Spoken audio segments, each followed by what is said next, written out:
We all start somewhere. We start with the day. We start with him. We start with family. We start with a lesson. And the perfect wave. We start here and here. We start at your office and your home. We start with the connections that matter the most, the ones that move us, change us, inspire us. In an ever-expanding world, personal connections are what tie everything together, what ties us together. We all start somewhere. At GTA, we start with you.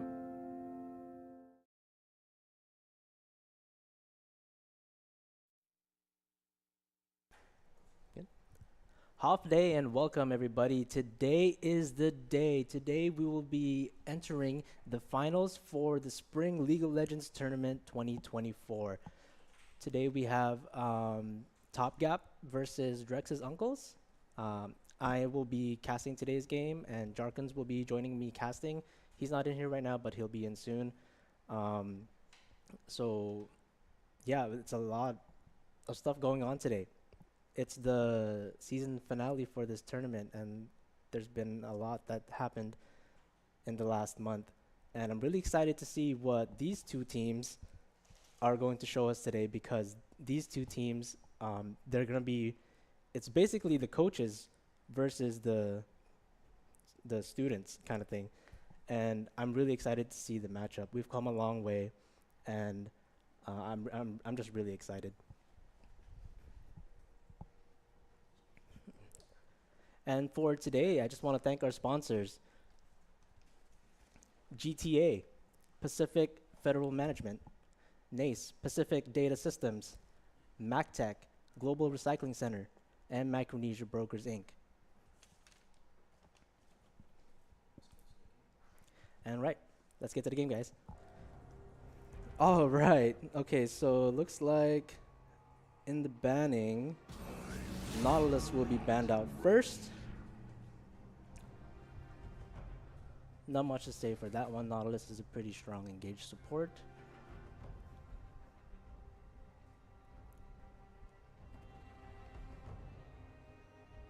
I will wait for you to be better. And Top Gap looks like they're going to be banning the Camille for the top side. It's also going to be, it also can be played in support. I've seen Camille supports, and she is actually a very, very strong support pick. So I guess Drex's uncles don't want to see that in the game. I mean, Top Gap doesn't want to see that in the game. Excuse me. If I want your opinion, I'll beat it out of you. Next ban looks like it's going to be the Vi for Drex's uncles. A very strong jungler that can just be blinded in the first 3 picks of the game. Top Gap is going to look to ban the Janna, which is interesting because Janna Enchanter is it's very niche. I think, at least in my opinion, it's a very niche ban. But knowing the support, Ponkins or Ice Chi, whoever it may be, whoever's in the hands of this Janna can actually make a really big impact in the game. Looks like Drex's Uncles is going to ban out the Illaoi, and that is going to be Isomatic's, one of Isomatic's best top laners, I think. Every time I lane against Isomatic, it's always been a tough one, so it's a good thing that they're going to be taking out the Illaoi. Skarner coming out on the side of Top Gap. I guess we're just never going to see Skarner played in this tournament. He's been permabanned for as long as I can remember. I don't blame them. He's a rock. He's rock solid. And a lot of people just don't know how to answer the Skarners, at least in what I've seen in this tournament so far.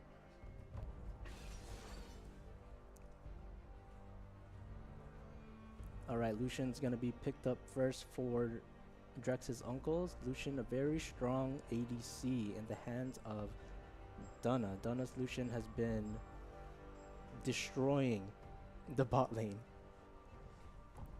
in this tournament. I've went up against it myself, and it's really annoying when he gets ahead. Going on for top gap, we got Zeri pick. Are we gonna see a Yumi, Zeri Lulu? Alright, let's see what's gonna be picked here.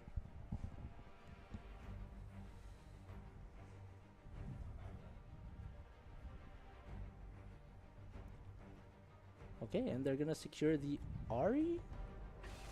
Ari's gonna be secured for the side of top gap. A very nice blind pick mid laner. And Belveth will be hovered on the side of Drex's uncles. Belveth is one of Quan's most played champions, I think. And by the way, Jarkins is finally joining me for the drafting phase. Welcome, Jarkins. Glad to have you here. What do you think so far of the draft? I think it's a good draft for now. Yeah. Oh, we got the Nami picked up on the side of Drex's uncles. Lucian and Nami, a very top tier bot lane duo. And it looks like Top Gap is not afraid to face it. It looks like both bot laners are gonna give each other. They're both the most played picks on the side of Top Gap and Drex's uncles.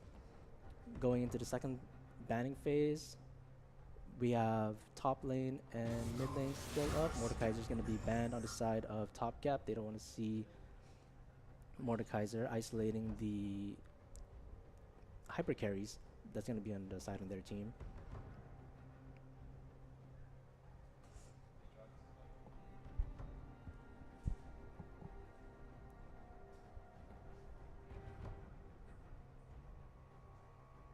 So jungle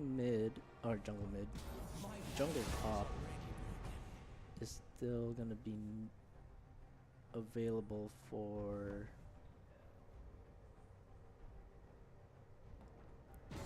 Drex is looking to ban now. They're looking to ban the Viego, and on the side of Top Gap, Aatrox is gonna be banned.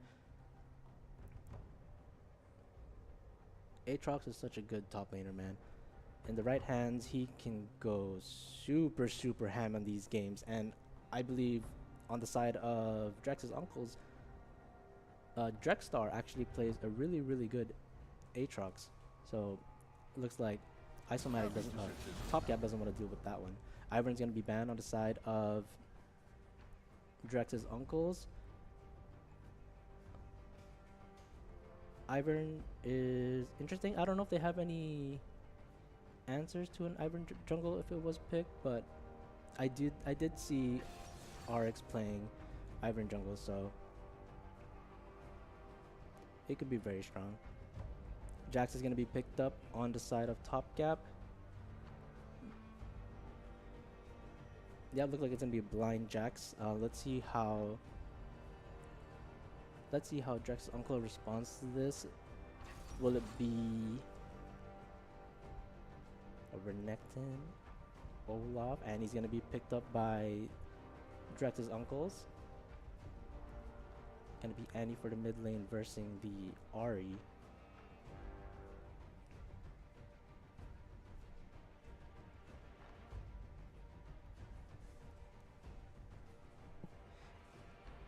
And on B5, we got the Kennen from the side of Drex's uncles. Kennen's going to be a really interesting pick. I've never seen a Kennen-Jax matchup, but that's probably just because I don't play top as much. And then on the side of Top Gap, Rumble's being hovered. It looks like they're just hovering random champions. Hey, if you lock in the team, it will give you a cookie for picking the champion. Alright, and to cap it off, we are going to be getting the Dr. Mundo from the side of Top Gap. So looking at this draft, which team do you favor more? I'm favoring Top Gap's team. Is there a specific part of their team that's making you The pick Zeri. them? The Zeri. Oh, you're a big fan of the Zeri Yumi? Yeah. Alright. Well, I personally think that this Belveth pick is something that I hope doesn't get ahead so early in the game because gonna be so early. Because if he gets ahead early, then it's gonna be really hard for the other team to catch up. And with this Annie, we're gonna be looking to probably just play for setups to get his team fed. That Kennen and Mundo is probably gonna be a very boring top lane because Mundo is so tanky, and Kennen is just probably just gonna do his best to playing for the team fights. The Lucian Nami and Zeri Lulu Yumi bot lane is something that I'm very excited to see in this matchup because I've versed both bot lane duos, and it's not fun when either one of them is ahead. And from my understanding, this is going. Jome had what 3, 4 pentakills this tournament on Zeri, so he's been really really insane on the Zeri. But it's not to talk smack about Dunna because Dunna is actually a very very good ADC player as well. It doesn't matter who he has, he can also be up to par with whoever he's lane against, and that's something I'm looking forward to seeing in this matchup. And yeah,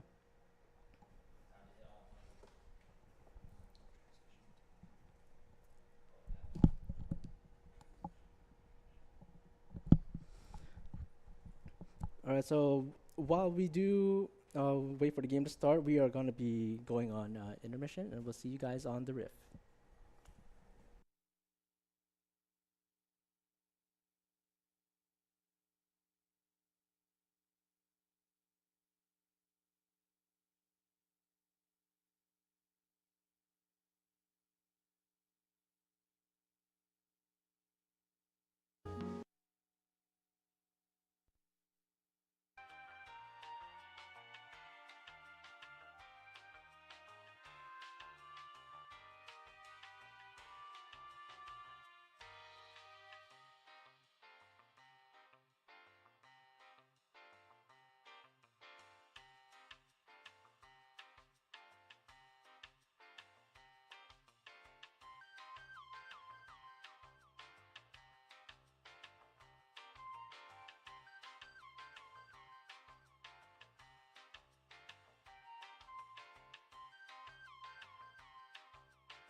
And we are on the rift.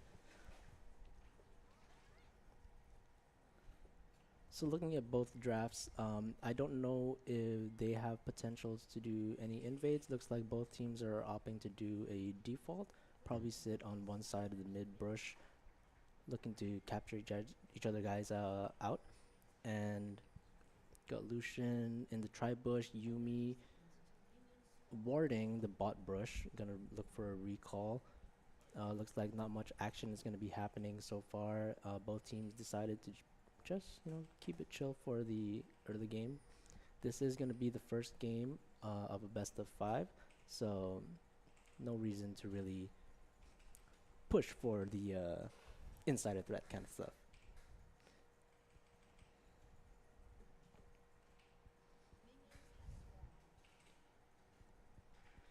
Good award gonna be dropped off by the Zeri. Belveth is looking to start red. Jax is probably gonna start on his red side as well. And how do you feel about this bot lane? You said you're a fan of the Zeri pick. How do you think this is gonna be played out by both of them? Oh, Belveth is gonna be going in with the bot laners, looking for an invade on Jomei. Invade's not gonna be successful. They're gonna be zoned out. And looks like Quan is going to be trying to get the blue buff from top gap. Now, if we look on the other side of the map, there's no wards to Belveth's blue side, so she has 3 buffs at her disposal. Jax is going to be knowing this information, so we'll see if he's going to be doing a lateral jungle. We got give us we're experiencing a little bit of technical difficulties. We're going to switch to an intermission real quick. You like to lie to me, huh? And we're back. Our apologies on that. So where did we leave off? Belveth is taking the blue side camp of top gap. Jax is finishing up his red side. He's going to be going on to the Raptors, and I guess we're just waiting to see if Jax is going to be lateral jungling in response to this Belveth invade. Now, this is something that Quan does a lot when he's on Belveth. He does like to go for the early invades to get that early lead advantage. Here in the top lane, looks like Drex is going to be playing to build up a wave. Maybe he'll go to ward his jungle side and give Belveth the information that she needs on his blue buff. But looks like Jack's already going to be starting on the blue buff. A little bit of trades here in the mid lane with Ari and Annie. Annie's going to be low on mana. She's going to be just responding to last hit on these little minions down here. Bot lane's going to be pushed up a little bit. And as long as Jomei doesn't miss a CS here, I think he'll be fine. There's no dive angle that I see that could ruin this bot lane for top gap. So yeah, as long as they pick up the CS, I think that should be fine. Belveth looking like she's going to be going to her Krugs, almost completing the traditional jungle camp stuff, as she does expect Jax to be taking her blue side in response to her invade from earlier. Ari's going to be pushing up the lane. Let's see if she's going to hover around for the scuttle.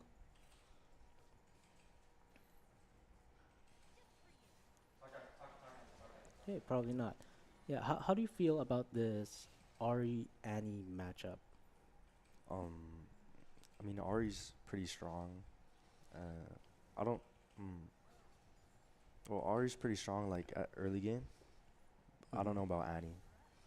Like, it seems like she's like low on mana still, and she's just last hitting the minions. Yeah, so I play Ari a lot myself, and I don't really verse a lot of Annie's, so I don't really know how much this matchup goes. But if I was in Annie's shoes, I'd probably just play the last hit and then set up for team fights.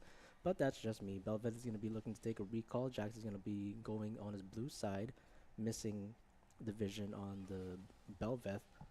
And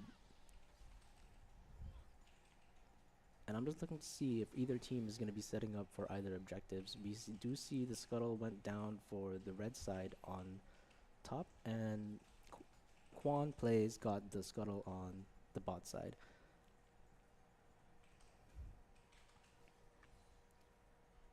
So Danan Pumpkins did manage to get a reset for their waves. Looking at the CS looking pretty even on both ends. Kennen and Mundo's down by 10 CS, but honestly it's not that much, so it's fine. We're looking to see which team do you think is going to be getting the first drag in this game, Jarkins? I think. Oh, it looks like we're going to get fight in the mid lane. Quan plays knocks up the Ari. Ari's forced to use the flash, and Ari's going to be able to get out of that fight. For the Dragon, I think it's gonna be Dunna's team. You think the other team is going to be looking to get the objective? Mm. Okay. We did get a flash down on the mid side. Looks like Jax is invading the red side right now. Or Oh, yep. We got Trying Jax to coming see a into gank. the tri-bush in the bot lane. Yumi's going to look to be hopping on the Jax. Jax is going to go in, land the stun on the Nami. Nami flashes away. Jax And lasers. Oh, oh, Lucian gets the first blood. Lucian gets the first blood, and the Mimian looks like he's gonna have to go on the Jomei. Jomei, will he be knocked up by Belveth? And he gets the knock up. Aishi is coming here to support the team. Jomei is gonna be put to rest by the by Jomei, and Yumi is gonna be left. We're gonna see if Drex's uncle is gonna look for this dive, either that or just secure the objective on their side. So we burned a lot of sums in that little fight in the bot lane. We got both teams blew their double sums. Aishi did make a rotation down to the bot lane, but I think at that point it was too late. He does have a good setup for lane priority here. I don't know if they're going to be looking to make a roam after that. Tibbers is out looking to... I'm just kidding. I take that back. Tibbers is dead.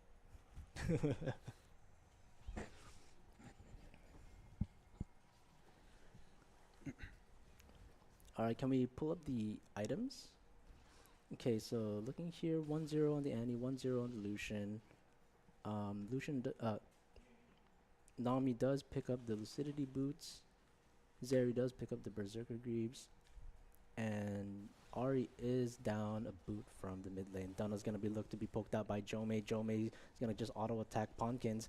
And this is something that I expect to see from this Zeri Yumi combo.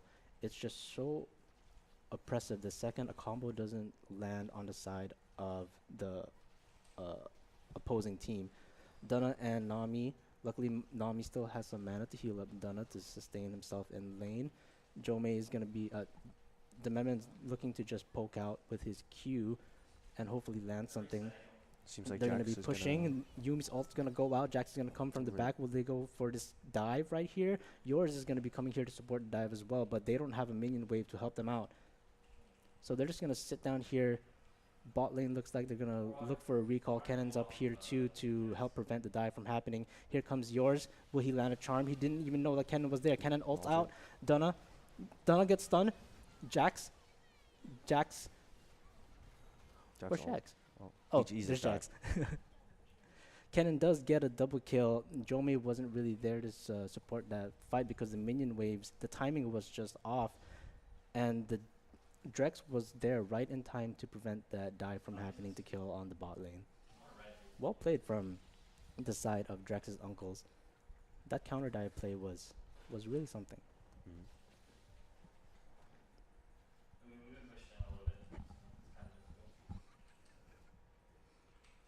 Looks like Annie's just going to be looking to get a reset here. Jack's going to be on his blue side. Neither teams did get any objectives yet. I wasn't tracking, but apparently Belveth was able to get the Void Grubs in the midst of all that bot fighting. Mm. So that's good on the side of Drex's uncles. They managed to get an objective, and they managed to keep their bot lane alive. So they're up 2-0 and Void Grubs. Dragon's still up. Blue side seems to have priority over Dragon with the vision that's going around. Jax is going to be clearing his wolves right now. All lanes are looking to just reset after what went down in the bot lane.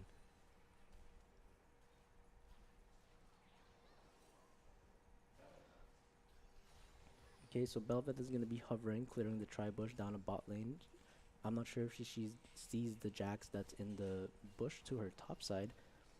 Ice G is going to look to do a quick trading. Belveth is going to catch out the Jax in the bush. Bot lane is going to rotate to help the Belveth get the scuttle for their team. And Jomei looks like he's going to join the party too with Yumi.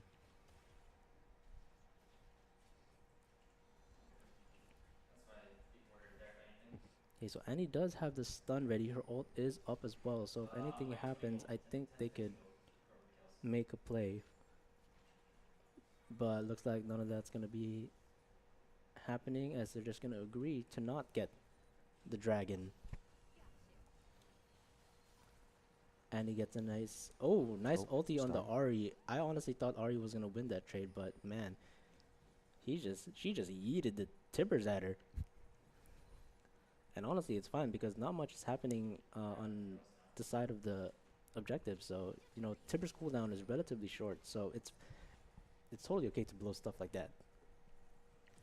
Jax is gonna be looking to clear his red side. Kennon's pushed up at top. Mundo's coming back from a reset. Can we look at the items real quick?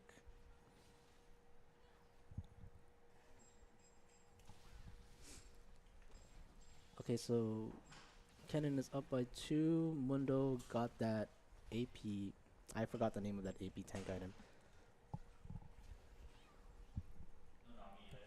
I think that's the hollow. Um, it's hollow something, yeah. Does it get burned? Oh, hollow radiance. Oh, okay. So Kennen is up by 2 kills. Looks like they're just gonna be trading a little bit in the top lane. Nothing much going on over there. It is an island after all. Belfast's looking to secure the dragon on the side of Drex's uncles. So it's really imperative here that the bot lane does keep the lanes pushed up so that they could offer to hover in the event that the enemy team does come to contest this dragon. Looks like Belvet does secure the dragon. It's going to be Hextech Drake secured for the side of Drex's uncles.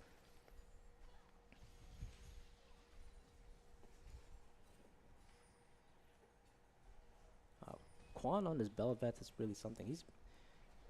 He like his aggression is very unpredictable. Like I don't even know when he's gonna be going in to invade on the enemy team. He just goes in whenever, and I don't even notice it Oh, looks as like a they're spectator. fighting. Oh, wait, Oh, no. looks like there was a fight, and Annie just yeets the tibbers again to Ari, and this Yeah. time gets the kill. Mundo does rotate down to come see what's up. Belveth gets away, and this is gonna be a grubs secured for Drex's uncles. Bot lane looks to be resetting. Jax is going to be hovering in the bot side. And yeah, there's just no contest on this, on the Void Grubs. It'll be secured for Drex's uncles. TP coming in from the mid side. Don't want the wave to be pushing in too much. And Kennen goes back to the top lane to catch the wave. We are past 10 minutes, so we do have the global TPs available for both teams. We'll see how they use that.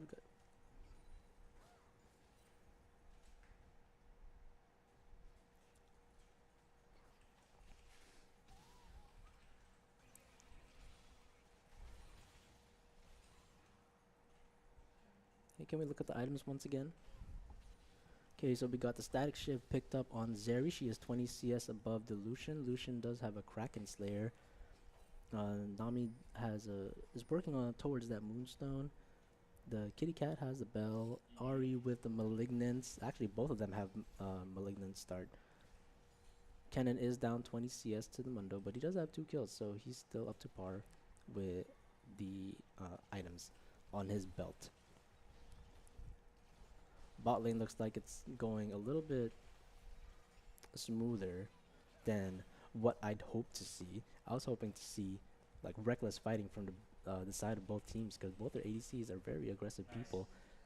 It's only a 1.1k 1.1k gold lead as well. Seems like Jax is gonna. Jax is go going to be for it. coming into the Kennen. Kennen ultis. Will he be able to get out? Belvet looks like no one's going to be rotating. Kennen's just going to get out by himself. That's going to be a flash down on the Kennen. And that's pretty good on the side of top gap. We did get the flash down, so any flash engages in the next 5 minutes will not be happening. And Belbeth is just going to be clearing down her bot side. We're going to get the wards up with Lucian Nami. And it's in this mid lane, it looks like it's probably just going to be a stalemate.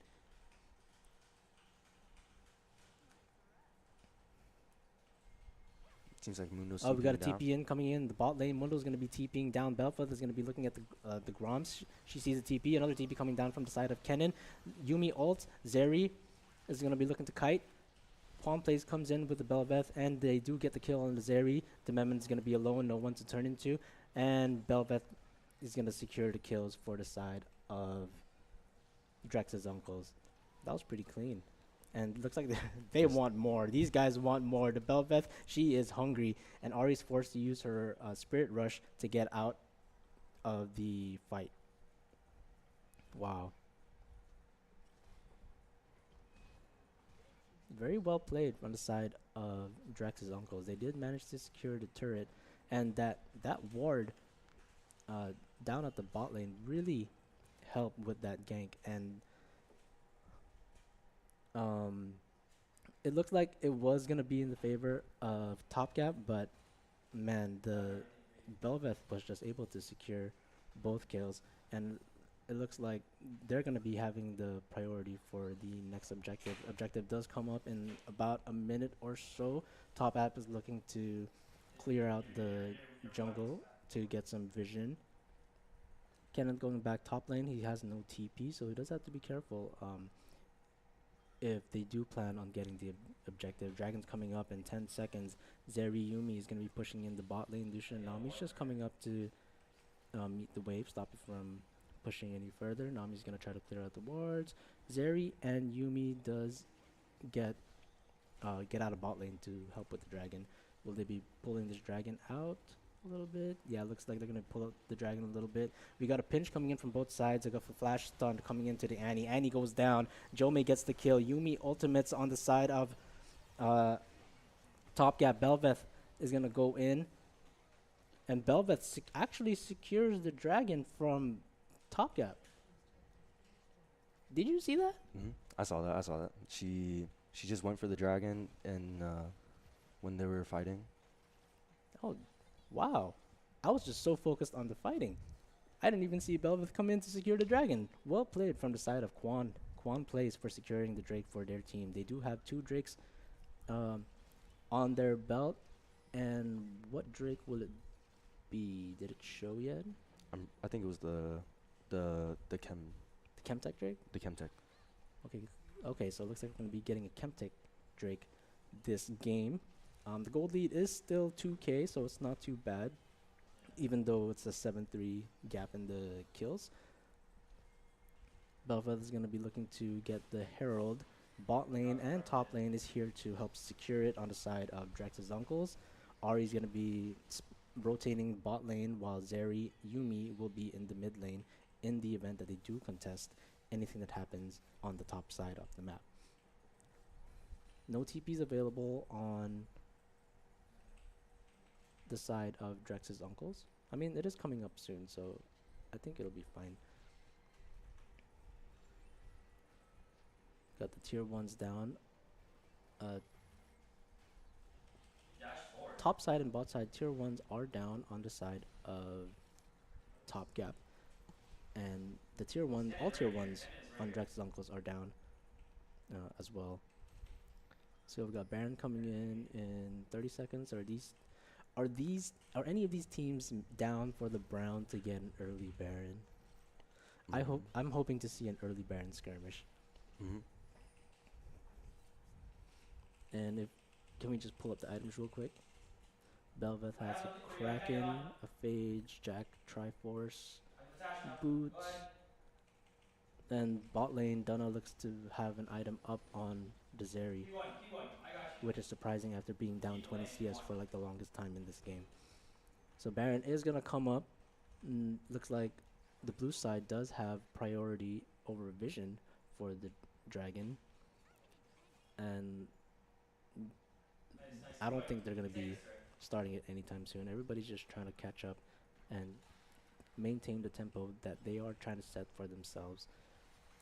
The bot lane is going to be hovering down here in mid lane now because it is the mid game. Ari and Annie are going to be at the bot lane. Quan clears up his jungle. Top side is just going to be living the Islander life, the life of a top laner.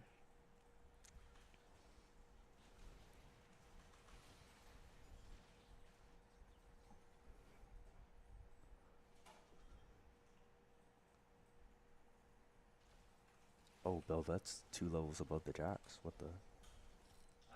Oh, you're right, she is. I guess after all that skirmishing, she was able to get ahead by a hefty amount.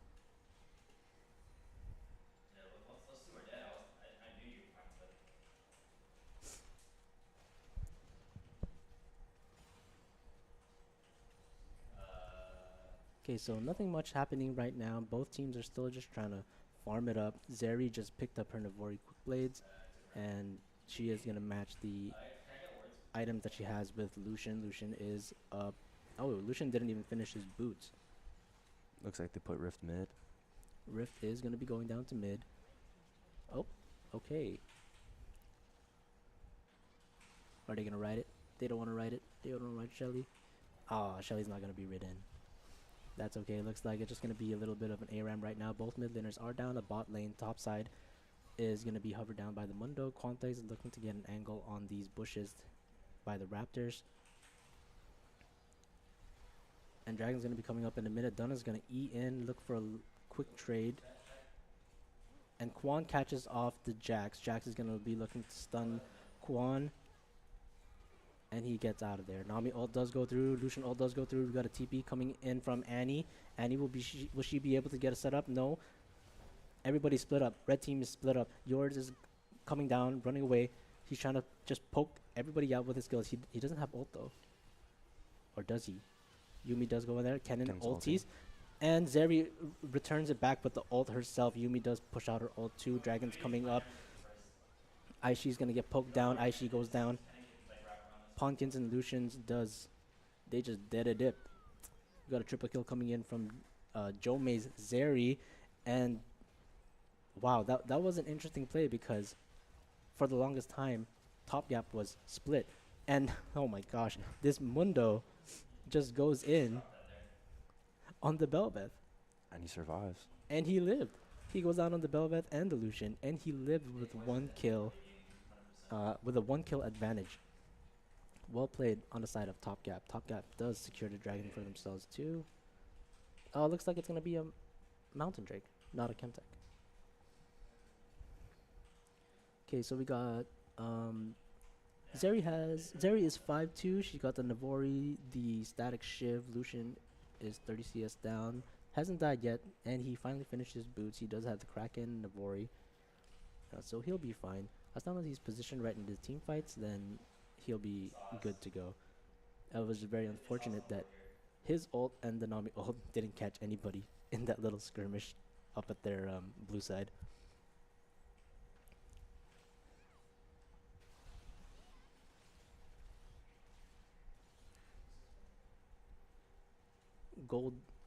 The gold diff is also not even that far ahead anymore. It is going to be a 200 gold lead, with Top Gap taking the lead on that end. And I take that back. It's 39.8 from the both sides of these teams.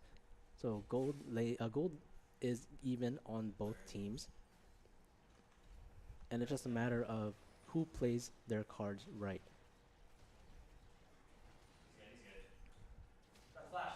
So I guess at this point of the game, everybody's going to be looking to, or everybody on the side of Top Gap is looking to funnel their resources on the Zeri. Because Zeri is the most fed one, and she is going to be the game-changing variable in their team fights as long as she doesn't get stunned.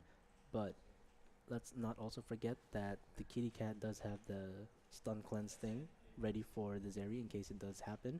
Window's going to be just split pushing, chilling down at the bot side. He does have TP up, so anytime a skirmish does go off, he'll be able to respond. Blue side is looking to get priority over this Baron. They're going to start the Baron. Mundo is going to be coming in. He knows that the potential TP might be needed to come to contest this dragon. And blue side is going to just walk off. Just going to walk it off. They don't want to risk anything. They're at a fine spot. Gold lead is even. And they're just gonna go back off from the Baron.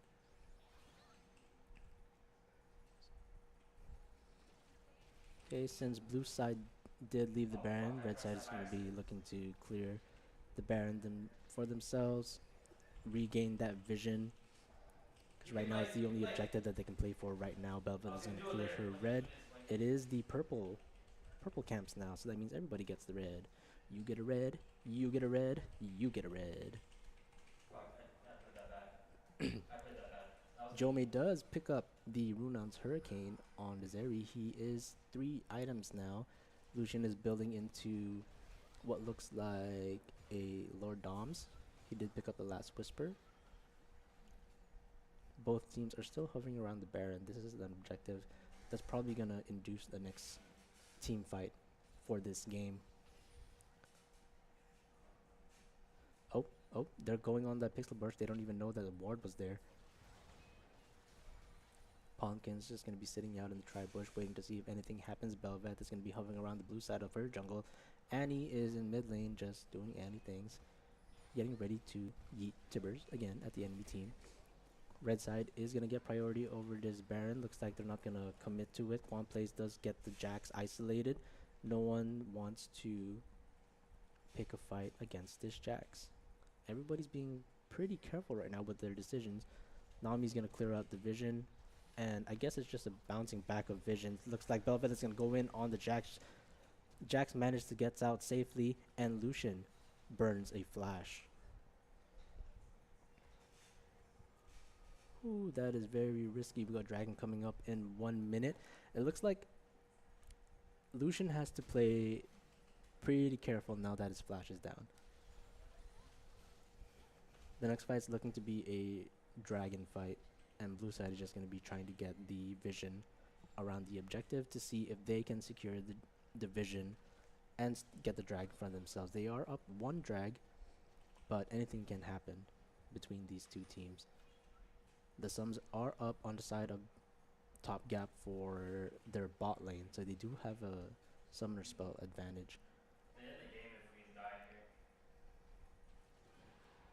Okay, red side looks like they're just going to be waiting, securing the left side of the drag pit, while the blue side does take the right side of the drag pit. No one's looking to pincer anybody. Mundo's just going to be throwing his meat cleaver at the side of the Drex's uncles. Red side is going to start the dragon, and he's looking to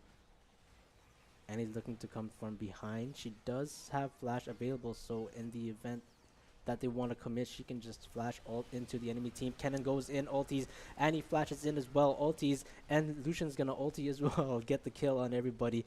And red side does secure the dragon, but they're gonna just keep going and fighting for the kills. Arx goes down. Jome is gonna look like he's gonna go down too. Yumi, you better run away, kitty, because Lucian is gonna get a quad. Wow. So it's an ace for a dragon. I think they're going for Baron. Yep. Everybody's down. They're just going to keep going, get the Baron, reset, and just enjoy life. They have the tempo right now is on the side of Drex's uncles. And that did not go the way I expected it to, because Lucian was down a flash, so he did play into position pretty well in that fight. I don't think anybody even touched the Lucian in that fight. I don't think so either.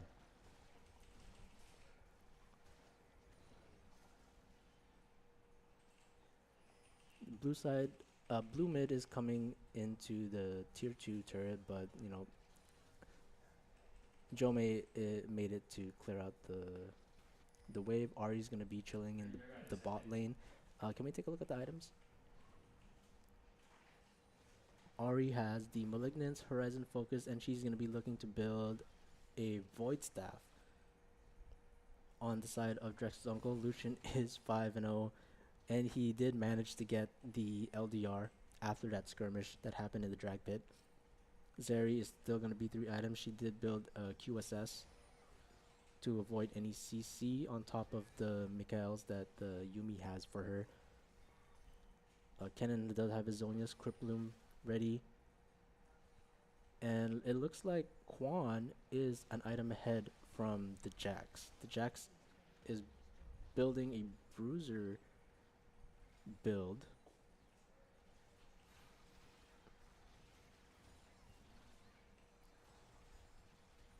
Okay, it looks like they're playing a 4-1 right now with Kennen on the bot side trying to secure the turret, but it doesn't matter because these four members can take down the tier 3 of top gap. They're going to get the inhibitor and just dead it out of there. Kennen does get the bot lane turret down, and they're going to rotate to get this bot lane tier 3 turret. Mundo's going to be pushing in from the top side, trying to get a turret trade as well for their side of the team. Kennen's going to be recalling, and everybody's chilling. They're just going to protect the cannon minion and look for... Okay. And that's all she wrote. That was a great push. Drex's uncle did manage to get 2 turrets. Yeah, 2 turrets, an inhib, and with nothing lost on their side. Unless the blue tower went down. Oh yeah, I guess their tier 2 went down.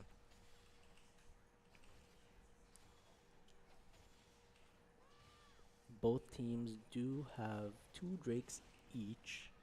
The gold lead is 5k in favor of Drex's uncles. And this Bel'Veth is just looking to continue to scale. So if it's not the Lucian top gap has to worry about, it's gotta be the Bel'Veth. Because Bel'Veth is pretty scary. The one thing that I really like to see from Bel'Veth players is when they summon their little voidlings. In addition with the void grubs that they have. Oh, looks like they're gonna find Quan plays isolated, and they're just not gonna let him take that bot lane for free. Quan plays does go down.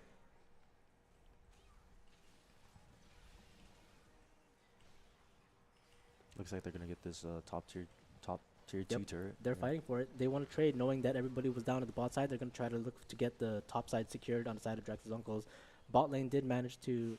The people at the bot lane did manage to make it back on the top side before the top side wave was able to crash to the turret, so they'll be fine on that regard. And the next streak is up in 1 minute. Zeri just picked up her Lord Doms. And with Blinding Jewel. Did Bel'Veth have a shutdown? Oh, I guess she didn't have a shutdown. I didn't see it pop out.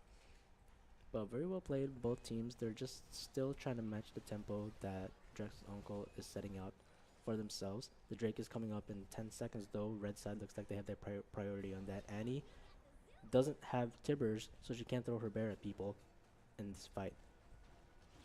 Looks like it's going to be a 20-second more cooldown for Tibbers to come through. Kennen does have his ult and a flash, so he can flash engage if he has to. Red side's going to secure the dragon and just escape away unscathed. That was a very fast dragon. Well played from the side of top gap.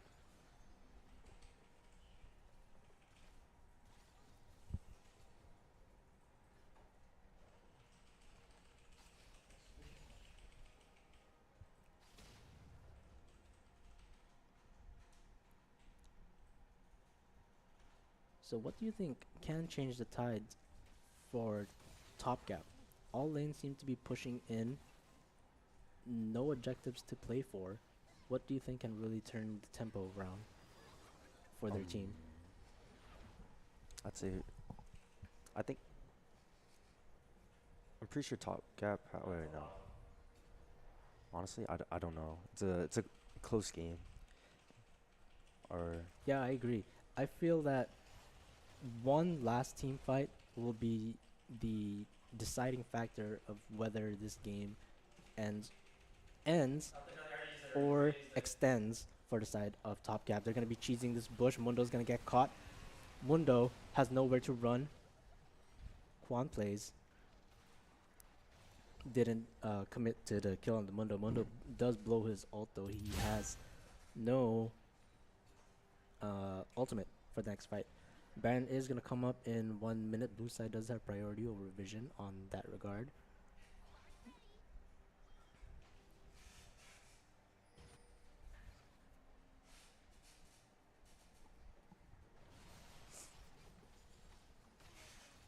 And here comes Mundo again. Just throwing axes at people. because he can.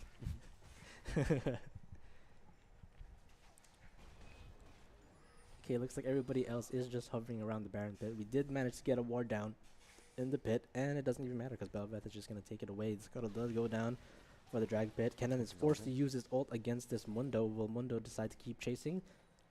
No, but that is one ultimate down on the side of Drex's uncles, and another skirmish is going to happen. Nami's ult goes down, Yumi's ult goes down, and it doesn't get anybody. TP coming in from the Mundo, gonna try to zone away the Drex's uncles, and nobody's gonna commit to any of these fights. I think both teams are very careful of making one mistake, because one mistake is gonna change the course of this game. Mundo is gonna go down, and looks like Mundo's gonna make the mistake. Quan Plays gets the kill on Isomatic. Got yours just throwing her spirit orbs, and they're gonna start this Baron. Looks like it's gonna be uncontested unless Jax goes in. Jomei is gonna throw a W in, and it's gonna be a Baron secured on the side of Drex's uncles. Jomei is gonna be looking to pincer them, and Jack's gonna go in with the thing. Kennen ult, Zeri ult. Zeri's gonna try to kite this out, but it looks like red side can't fight back. So it's going to be a Baron secured for the side of Drex's uncles, and another 3 deaths on the side of Top Gap. I feel like if Top Gap got that Baron, it would have been, it wouldn't have put them in this position, because it's probably just going to be game. Look at those Voidlings. I love seeing those Voidlings. Look at those purple little babies. We got a TP coming in from the Kennen. Yumi's going to ult. Mundo's going to be the face shield. Belveth does go in. Belveth doesn't really care. She's just going to keep going in. Her Voidlings got her back. Quan Plays still alive. Drexstar finally has his ult. He's going to ult on Jomei. Jomei goes down, and the Memon is going to go down as well. And that's going to be it for game 1. Whew. Bell ban? Hey, I never let the Belveth go through. I was too scared of the Belveth. What an interesting game 1 from the side of Drex's uncles. They are able to start the series off, taking off the first win. What did you think of that game, Jarkins? It was a pretty close game. Yeah, I think if Top Gap got Baron, it would have been I don't know, different game, I think. Yeah, I think Top Gap really just needed to give themselves more time and fight a team fight in a favoring position, because in that fight the ADC was separated from the Jax and the Mundo, and when those 2 tanks went down, they couldn't do anything about it, because they're just going to be facing on. The ADC is going to be going 1v9 to a team that can just CC the heck out of him. So very well played to Drex's uncles. That's a great start to the game. I'm pretty sure Lucian went. I don't think Lucian died that game. Oh, you're right. I don't think he did either. Yeah, Dunna did a really good job positioning on the Lucian. There were several occasions where he should have died and been forced in a bad position, but I guess it just didn't happen.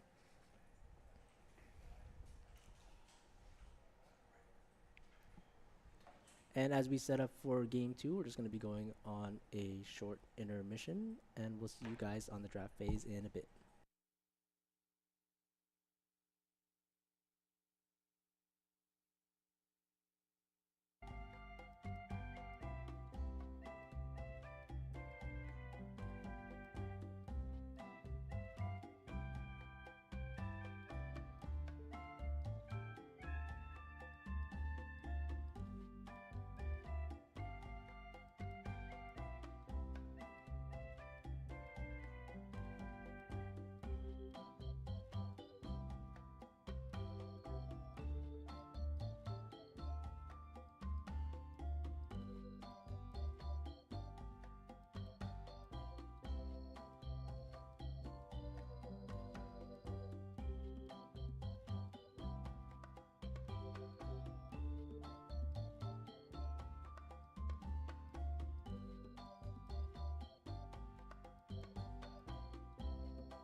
And we are back for game 2, Top Gap versus Drex's Uncles.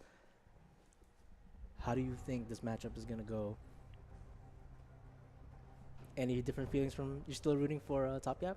Yeah, I'm still rooting for Top Gap. Right on. Here in the draft phase, looks like, what? Oh, I will wait. looks like for you to Juju will be better. subbing in on the side of Top Gap. Camille will be the first ban. Camille top, Camille support.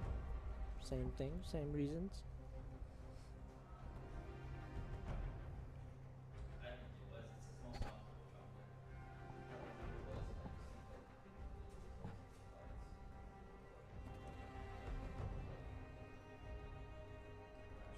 You don't have the heart for this. They banned the Lucian. Ooh.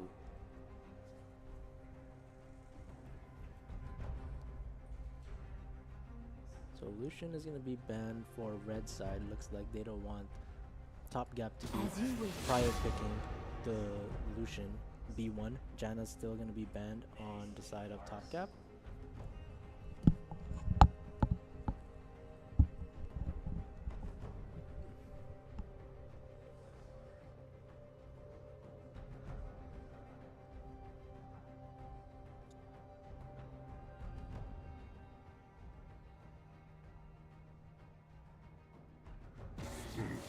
Tragic. Australian Soul will be banned on the side of Drex's Uncles.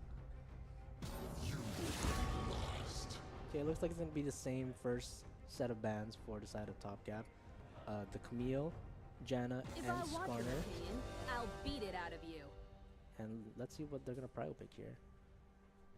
And with Juju coming in to sub for the game, it's gonna be pretty much battle of the coaches.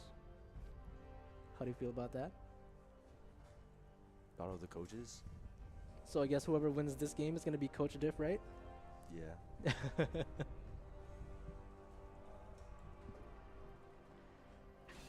Looks like it's gonna be a Talia first pick for the side of Top Gap. Now this Talia could either go mid, could either go jungle. Honestly, it could even go support. So she's a pretty good B1 pick. And how will they respond? Will they pick the bot lane first, or will they pick the jungle? Oh, big jungle. All right, they're just gonna run it back with the Belveth. We're gonna see more Voidlings this series. I'm excited.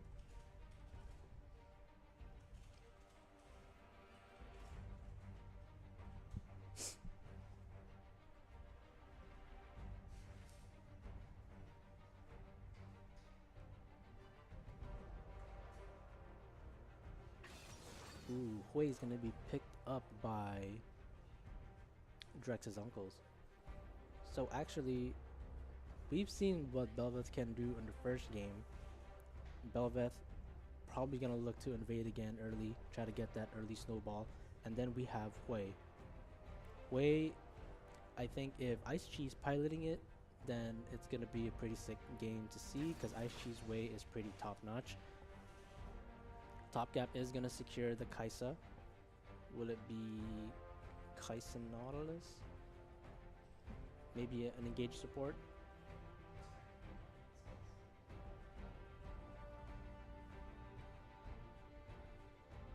Or will it be a mid lane pick? Yep, Kaisa Nautilus is gonna be locked in. Talia still has room to flex. We don't know where this Talia is gonna be going, jungle or mid.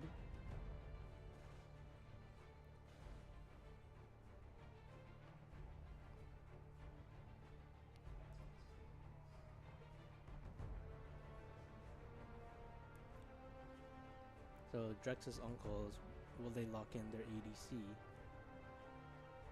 Varus.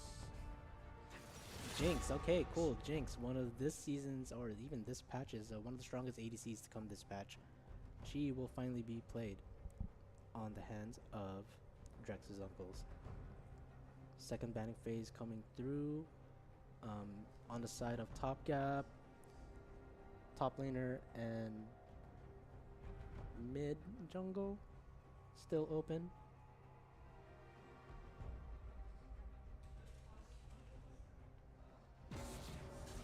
They didn't ban anyone. Oh. Okay, so it looks like that ban is going to be supposed to be a J4 for the side of Drex's uncles.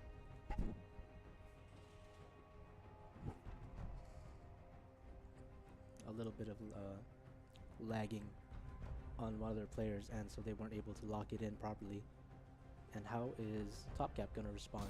Ban the Cannon, they don't want to see CC.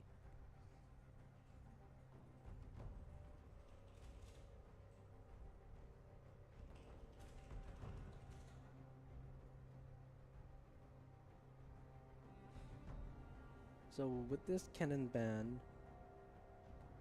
Drex still has a myriad of champions to play in the top lane. His Renekton, his Aatrox, his Yone, and they're gonna cap it off with an Ilawi ban for the side of Drex's uncles. Top Gat bans the Mordekaiser.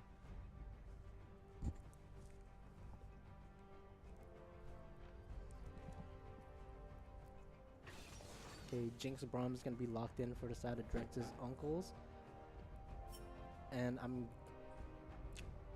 who's a blind Aatrox? Will they? Oh wait, no, this is not Drex's uncles. So it's gonna be a Malphite pick for Top Cap. And I'm starting to think this Talia is gonna be locked in for the mid lane. Do you think it's gonna be mid lane, or do you think they're gonna flex her in the jungle? 25 seconds. 25 seconds. I think she's in the jungle, And yeah. wow, you cheated, Or- bro. You cheated. You looked at that Annie hover and you just said she's going to the Or- jungle. I don't know, they're hovering over Blitzcrank right now, so 2 hookers. Can't beat that. And it looks like it's gonna be a Nocturne. So Talia does get picked for the mid lane. Nocturne's gonna be going to the jungle. Kaisa Nautilus in the bot lane, and Isomatic is gonna play the Malphite top side. Now, will this be a damage Malphite or a tank Malphite? But looking at their comp, it looks like the Kaisa and Nocturne and Talia together will probably have enough damage. So Malphite's probably just gonna go tank, and they're gonna respond with a Zac to cap it off for the side of Drex's uncles. It's gonna be a Zac top, Belva jungle, Hui mid, Jinx Braum in the bot lane. Which draft do you think is gonna take it?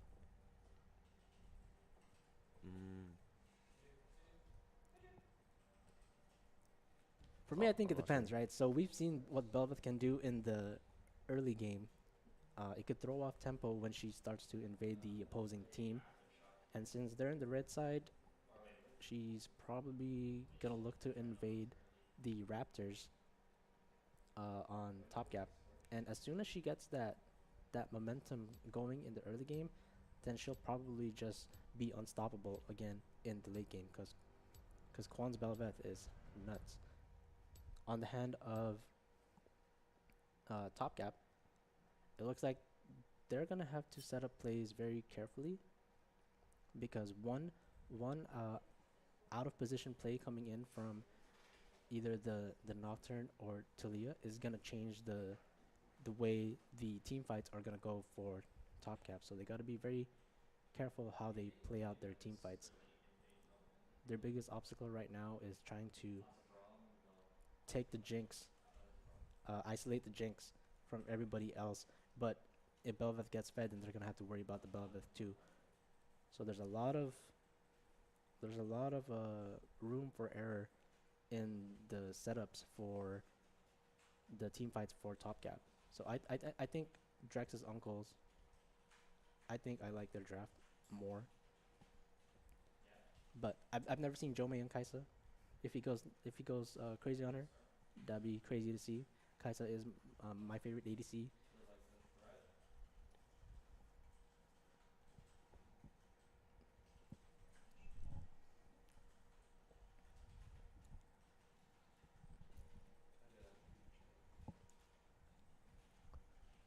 So Ice Cheese Way, I've versed it before, and I had a it was very annoying to deal with. I think he always found the right opportunities to poke. So if Talia makes any errors in the laning phase, Wei is just gonna jump the gun and just keep throwing spells at her. But Talia, I think, is looking to set up plays with this Nocturne. Gonna be roaming around a lot, and we'll just see how that goes. So as we load onto the Rift, we'll just cut off on a short intermission, and we'll see you guys there.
I'll do a quick check.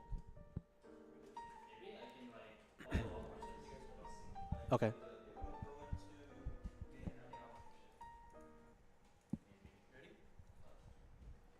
And we are back on the Rift, Game 2 of Spring League of Legends 2024 Finals. Looks like Drex's uncles is going to be sitting, chilling on the bush up here, preventing any invades, but on the side of Top Gap, looks like they're just going to be defaulting. Got a ward coming in from the Nocturne to ward off the Raptors for Belveth. Belveth looks like she's going to start on the Raptors. So Nocturne's going to use that to his advantage. I don't know if he's going to invade, but this game I just want to see Belveth invade more. I like seeing Quan go crazy on the Belveth. It's something that I'm not used to seeing, so it is nice to see. It looks like, I think they're fighting on bot lane. They're fighting in bot lane already. Okay, it looks like they're going to be trading a lot, and the trade is going to be in favor of Top Gap. Dunna's going to be low, pop a potion, and we'll see if this bot lane can get first blood.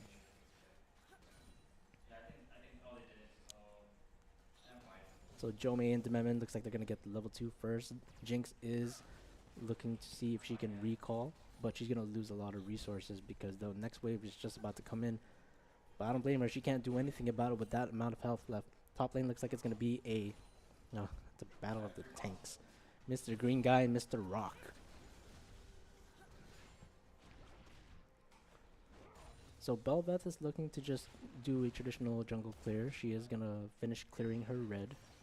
Mid lane, Talia is just going to be matching the waves up with Ice Chi. Ice Chi, this is what I mean. Whenever he sees you in a little bit out of position, he's just going to keep throwing his spells out. Belveth is going to skip her blue and Gromp to try to invade. I guess this is the timer that she was looking for, but she didn't get the opportunity to get the thing. And here comes the flash. Flash E coming in from the way, and Belveth is not going to continue to get the play. We get a flash on both mid laners. Forced to come out.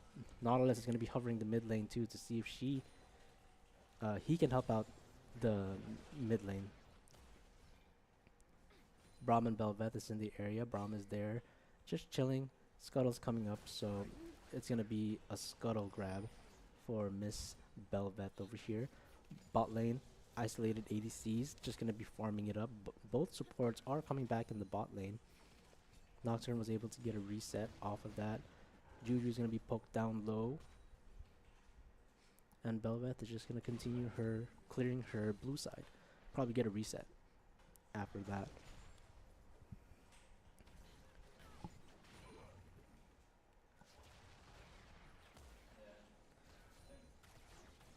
Ignite is still down on Nautilus. Ghost is down on the ADC. They're just going to look to shove the wave. I don't know if they're going to try to get an early dragon setup, but it looks like red side can set up for the Drake if they have to. Drex Star is going to be pushed out of lane as Nocturne hovers the top side to get the assist on making trades with this Zac. Isomatic didn't get a full wave crash, so he's just going to be running around a little bit, clear off the wards, and hopefully he's able to reset the lane. Got done on Pawnkins, being chilling in the bush. Dememin walking up. Is he going to take a turret shot? Guess not. Dememin gets caught. Dunna goes through. Stun goes out on Dememin. Dememin's going to be 1 HP. He latches onto the wall, manages to get out. Braum doesn't even get enough stacks to get the continued stun because it already went down the first time. But a good trade. Punishing the fact that Dememin was walking up too far up on their side for Drex's uncles. It is going to be a 19 CS lead between this, 20 CS lead between this Kai'Sa and Jinx. Kai'Sa did start with Cole, got a D-Blade, picked up 2 longswords on the reset, and both teams are not set up for any objectives at this time. Braum is going to pick up the reset as well. Jinx is probably going to look to clear this wave and get a reset, but if she does get a reset, then this Drake is open for the side of top cap. It looks like this mid matchup is just a bunch of one throwing rocks, the other throwing spells, and it is looking pretty even right now, 38-36 in CES. Both started with a tier and boots. Stream froze, I apologize about that. And we're back. Okay, so yeah, nothing changed too much on the map. Both junglers and supports are going to be hovering around the dragon side to try to get a priority. Jinx and Kai'Sa are just battling a lot. Jinx does have a wave advantage, and they can look to clear up the wards in the dragon pit if they need to. But this is going to be Jinx's first back, and let's see what she's going to pick up. She did pick up the Greaves. Great pickup for Jinx. Not much of a... She won't have any much damage in the case that they do fight for dragon, but she will go bonkers with that attack speed. Pumpkins does pay a visit to the mid lane. Vision starting to go up for the side of Drex's uncles. Belveth hovering down the bot side. They're going to look to secure the Scuttle. Nocturne will be going to the Tribush with Dememin. And looks like they're just going to get caught out. The focus is going to be going on Dememin, but I don't know if Jome... Can Jome do enough damage? Okay, first blood goes off to the Braum. Quan plays, flashes away, and Dunna is just going to keep looking to fight the Jome. He doesn't care. He wants to get the kill, but he ends up dying. Belveth also ends up dying. And Braum gets another kill. Top gap. A 3-4-1. And Juju just gets solo killed by Ice Cheese Hui. Ooh, so a lot was happening in that little skirmish over there. And it looks like here in the top lane, Isomatic's just going to be pushing up. He's up 20 CS. And I don't think he... Yo, I'm surprised Malphite does this much damage. Oh, he did build a Fiendish Codex. So his spells are doing a little bit more damage than usual. He's just going to pull out the Crash and take a reset. Belveth is going to go start clearing her red side. Both teams still no plans to get the Drake at the moment because of that bot fight. Supports are just going to be roaming a little bit, try to get their ADCs itemized, and Jinx is holding this wave to her side of the map, so she is not forced to push and puts herself in a vulnerable position for any ganks from the Nocturne, because Nocturne is level 6 and he does have his ultimate, and when the map goes dark, you don't want to deal with that Nocturne. Looks like they're setting or getting the grubs right now from Drex uncles. Yep, Quan's decided to take the Void Grubs to help with his Void Babies later on in the game. So we're going to see a bajillion one of those little Voidlings again. So I'm always all for that. I do love my little Voidlings. Zac does help the Bel'Veth out, securing the Void Grubs. And with that information, looks like Nocturne is going to try to set up the Drake for a trade in objectives. Donna and Pumpkins does see the Memon walking around the bush. I'm just going to throw some spells out. Blue side does have the wave advantage, so they're just going to take this objective trade and give the dragon to top gap. Oh, it looks like Bel'Veth is invading the top.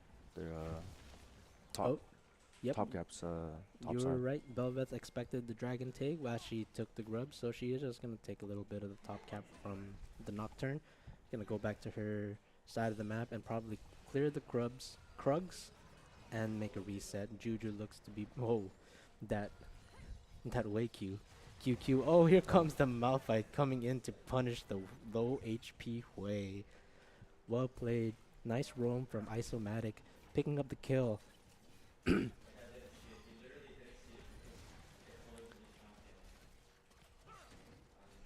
Okay, so bot side is looking to be pretty favor of the Kaisa Nautilus. They are up 10 CS. The Memon is just going ham. Braum pushes out the ult. Quan is going to come in from the sides. We got a TP coming in from the Zac. Can they secure this kill on the Memon? Talia is going to come in. Juju doesn't see the Zac. He just ignored the Zac, and it's going to be a 1v1 with the Juju and the Zac. Braum goes in, tries to get the stun off. Kaisa gets stunned. Jinx just try to throw her attacks on him. Juju loses the 1v1, forced to flash away from the Zac. And the Heimer emote. Very interesting. So it looks like Jinx is going to get some turret plates, as the rest of her team is going to make sure that they do not overstay their welcome, because once they do, they will be killed.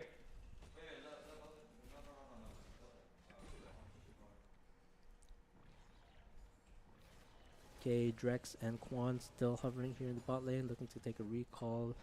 Drex is going to make his way down, Summoner's Rift, back to the mid wave, and probably trade back with Hui. Gold's pretty even. Score is 4-4. Hui is going to start making his way down.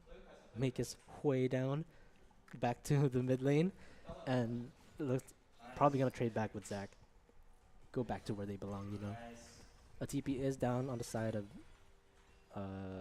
the Zac. The Zac CP is down. Malphite's CP is still up, so they can, if anything happens, he can show up rock solid.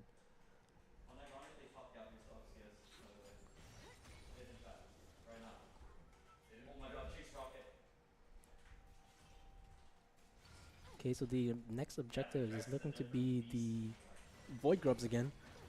I'm wondering if Bel'Veth is going to be able to secure it. Nocturne is going to be recalling. Sees the Bel'Veth, just goes for it. He just goes for it. Bel'Veth is going to be unhealthy going down, and Bel'Veth does go down.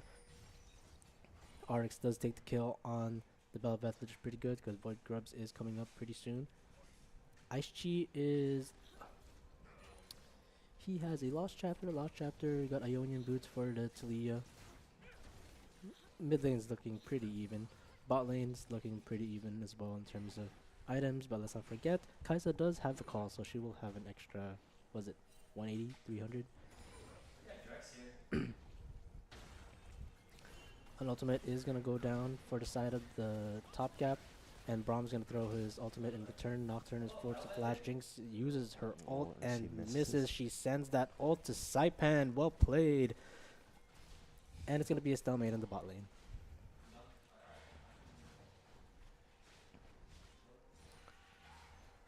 Kaisa did blow her sums as well as Nautilus. TB coming into the mid lane from Hui. Talia and Nocturne does secure the Void Grubs, so we won't be seeing 6 Void Grubs with the million Voidlings from Belveth later on, but that's fine. Belveth always looking to invade. Nautilus coming in, no vision on their tri-bush. Will he look to ward it? Okay, Dememen looks like he wants something. We've got a TP coming in. It's gonna be the Malphite. Malphite gets stunned by the Jinx traps, and Malphite is gonna go in on the Jinx. Jinx gets ignited. She's gonna go down. Dememen still alive, holding on for dear life. Here comes Hui, trying to return the favor, and we got another TP coming in. It's gonna be from the Talia. Can they set up this fight? Hui flash ults, misses. Oh no, he didn't miss. Isomatic gets the spiraling despair. Quan stays alive, and he's gonna go down by the Kai'Sa. Nobody's attacking the Kai'Sa. Here comes the Nocturne to clean up the mess. And Drex's uncle secures the dragon priority, and they'll be taking it on top of the 4 kills that was traded in the bot lane. Well played to Drex's uncles. And there's another Jinx ult. This one's going to Rhoda.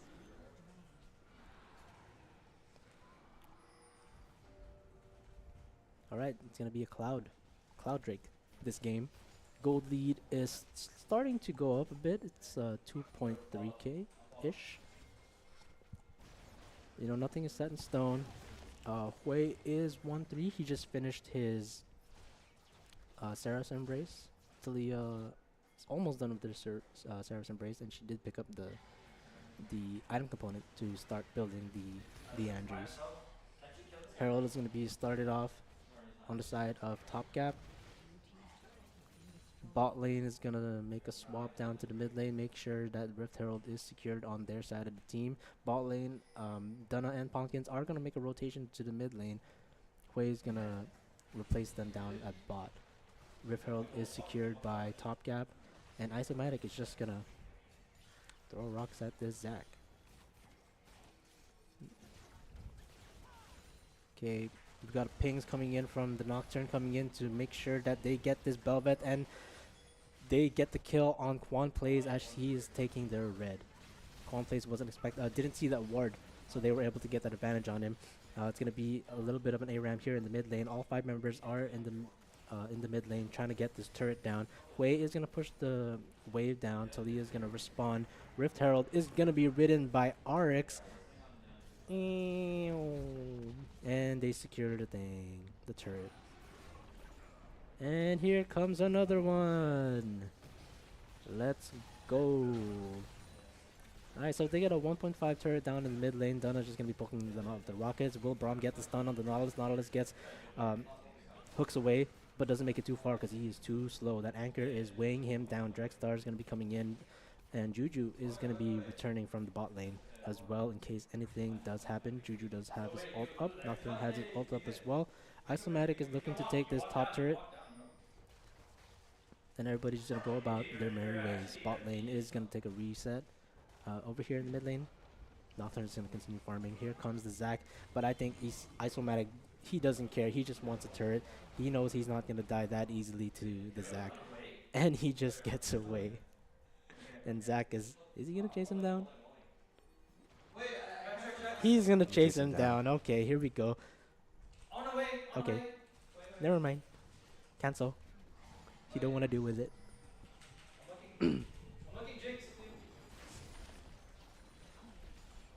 Okay, so look at the items real quick. Belveth got her Kraken Slayer. She is 5 CS down.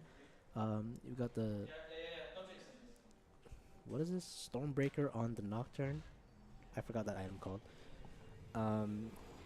Locket on the Nautilus. Kraken on the Kai'Sa. Still holding on to that call. Dunna does have his Kraken as well. And he has the Zeal to... his next Zeal item. So, it's looking okay. Nothing too far-fetched. The lead isn't extraordinarily big, so either team can still fix the tempos. And it looks like the next fight is going to be this dragon that's going to be spawning in 1.5 minutes.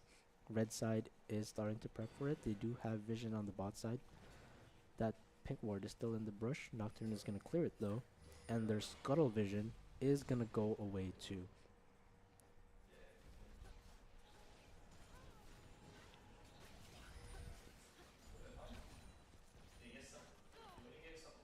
Okay, so blue side's looking to just keep mid and bot lane pushed and to prepare themselves for this dragon vision takeover.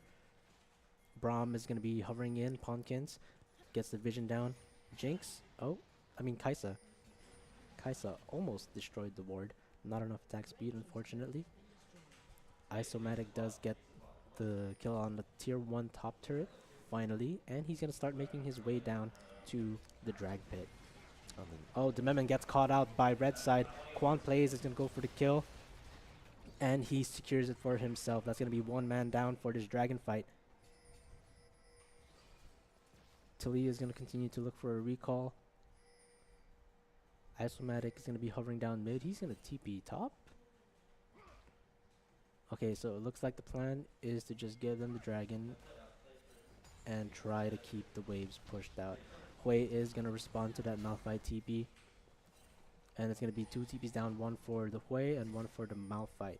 Malphite is going to start slowly making his way down. His ult is still up. He still has Psalms as well. Drex's uncle is going to start the dragon. They're going to pull it towards the right. Nocturne still has ult ready to start the fight. Talia is going to try to isolate this Belveth, but Zac gets caught out instead. Zac's passive goes down.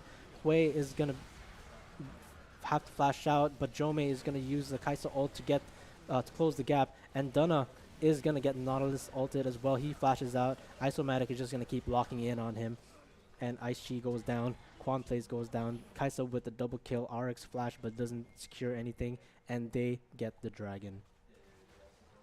Well played to RX's Nocturne for being able to steal that dragon from Drex's uncles. It looks like they're going to take advantage of the death timers and try to get the Baron for themselves.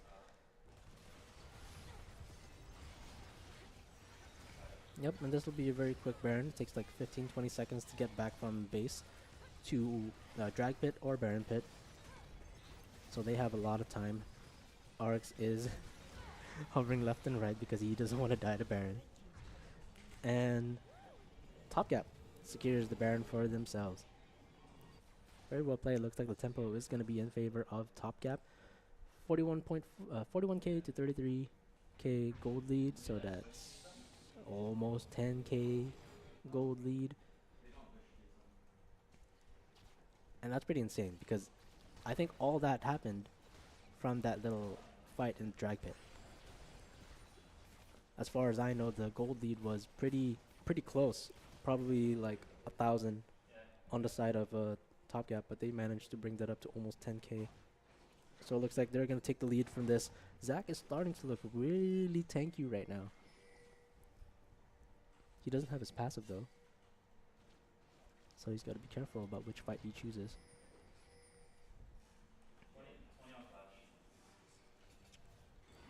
Kaisa's going to be just clearing the waves down in mid. Nautilus is looking to just ward around, getting vision for their team in case Isomatic has to respond to anybody coming to him as he pushes the top side. Jinx and Belveth, they're looking to just get the blue buff.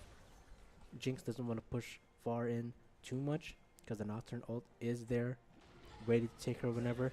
Zac is going to go in on the Malphite, and Nocturne stop them from getting the turret, and that's going to be an ultimate down coming in from the Zac. Will Zac be able to escape? Oh, never mind that. He's just going to go in. Braum ult goes down. Juju is forced to flash out. Quan is going to try to get in. Donna gets the kill on the Nautilus. Juju is going to get W'd by the Jinx, and it looks like they're just going to try to disengage. They were too caught up in that Braum's ult, and they couldn't find a way to reposition themselves for a better angle on that fight, so Drex's uncle will take that.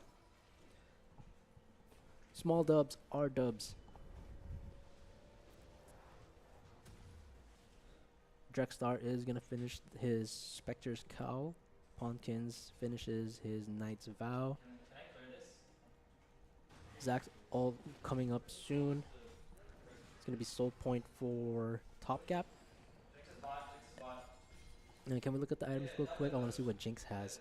So Jinx has Kraken, Hurricanes, and is probably going to build into her IE. Kaisa, Kraken, whatever the item's name is, and Wit's End. Oh, you know what? I miss when Wit's End has damage. They took out the damage from Wit's End, and ever since then, I haven't been building it. Like, ever. We got the Hexblade coming in from Nocturne, so he is going to be using his ult fairly often. At least that's the idea that he has for it. Isomatic is going for a little bit of a hybrid build here. He's not going full tank. He has the Malignance. Or maybe the Malignance is the only AP item he needs.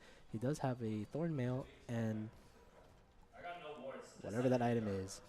Canic Rookern or something. Yeah, so it looks like he's going to be building tank for the rest of the game. Zach is going to be looking to finish his Spirit Visage. And the blue side is going to be setting up for the Dragon. Trying to secure the soul for this game.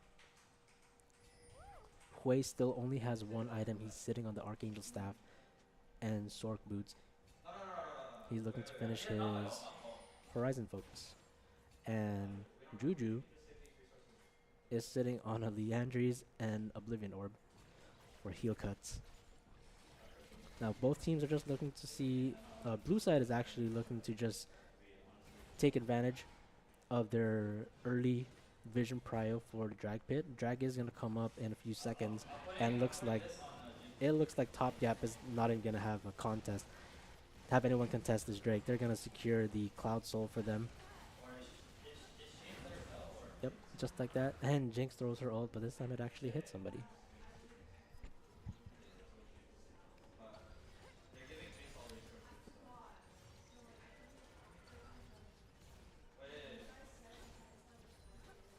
Okay, Zach completes his Spirit Visage. Unfortunately, Zach and Belabeth weren't able to push in a little bit more during that drag take, because Juju was able to go there and respond in time. But it's okay, it got Zach his item. Oh, thanks, Ulti. Love you. Nice fingers. Okay, so blue side is actually doing really well with their vision in this. At this time, they have both red side and blue side of Drex's uncles warded, so they have eyes everywhere. We got 3 people coming in. Malphite just gonna go in, and Kai'Sa's gonna go in and start killing the Hui. Drex does flash off to Braum trying to get the kill. Looks like they're just gonna force this turret. They already got the kill on the way. They don't have to go any further. They're just going to secure this inhib, probably look to go mid. Drex's uncle is not looking to respond or looking for a fight to continue this siege. Well played from the side of Top Gap. That was a very quick decision to make on whether to, like, I think JJ just saw them isolated, stacked together, so he was just like, I'm going to go in. We're going to get this turret. And they did. And just in time too, because I think that's the Baron that's coming up. Yep, the Baron is up, and blue side does have priority over it. Drexler doesn't have all. There's no. Okay, actually no. Dunna is here to try to make a play. Blue team secures the Drake. They just have to get out. They just have to get out. They don't have to fight. But it looks like they're gonna be forced to. Dunna's just gonna keep throwing her rockets at the enemy team, but honestly, I think that Top Gap should just go back. Okay, so Top Gap did manage to get the kill on the Zac. It's fine. They made a disengage. They're not recalling yet. They're trying to make sure that Drex's uncles doesn't take the first turret. They're just going to clear the wave. Top wave is still pushing. They don't got to worry about that. Now they have a lot of time to reset. Kaisa is now 7-1. She is 4 items in. Jinx is able to finish her IE, and both these ADCs are starting to look very, very, very strong. Kaisa is very scary though, because the second she ults in, if she's not punished for ulting in a very bad position, it could go very wrong for the side of Top Gap. But they're doing a pretty good job Oh, looks like Vex. Belveth is forced to flash. She can't take her jungle anymore. There's no priority. Top Gap is looking to just siege in. Zac is gonna go in. Zac has no passive. He can't do anything. Juju is gonna try to isolate the team, and she manages to isolate the Zac out. That's a very well played from Juju. And Nocturne's ult does go down. Kaisa with a double kill. Double kill. Kaisa's gonna keep attacking. They're gonna keep going. Velvet is trying to run away. Braum can't run away because he has a big shield. And Oryx is gonna get the kill on the Velvet, and they're gonna get the ace. And Top Gap is gonna win game 2. Is anyone gonna type Coach Diff?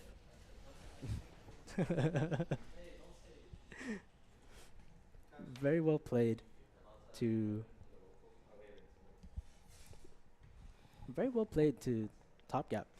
They were very adamant about like not giving the positional advantage on the map this side or this time around in game 2. In game 1 it looks like there wasn't really much they could do in response to the Belveth invades, but this time the Memon had wards like everywhere. His vision this game was very well, and it was able to transition in setting up for the proper team fights and the proper objective takes for the side of Top Gap. So very well played to Top Gap. We do have a series going on. It is 1-1 right now, and we're looking forward to see what goes on in game 3. So until then, we'll take a quick intermission.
And we are back. Game 3, Spring League of Legends 2024 Finals. Top Gap versus Drex's Uncles. So the series is tied right now, 1-1. And Drex's Uncle is looking to take the blue side. Nautilus is still going to be banned out. I will wait for you to be better. Camille is banned out. You know, I'm starting to think somebody does play Camille. But I personally don't know that.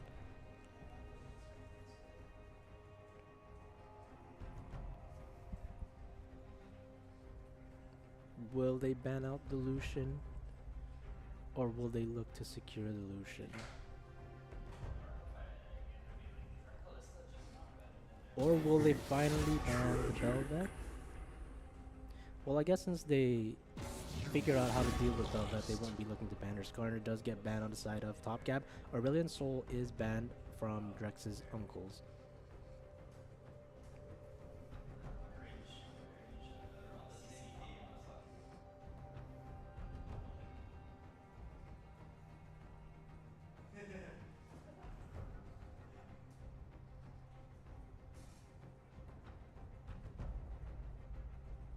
Grounded?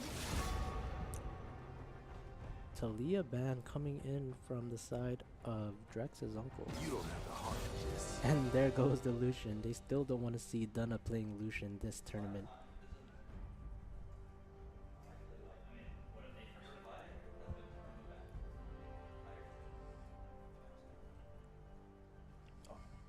Okay, so for the first round picks, what is blue side looking to secure? Belveth.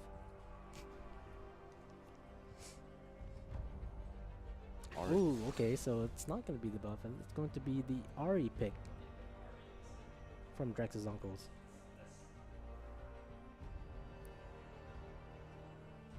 So for Top Gap, they could either pick their mid laner now, or they can pick out their bot lane.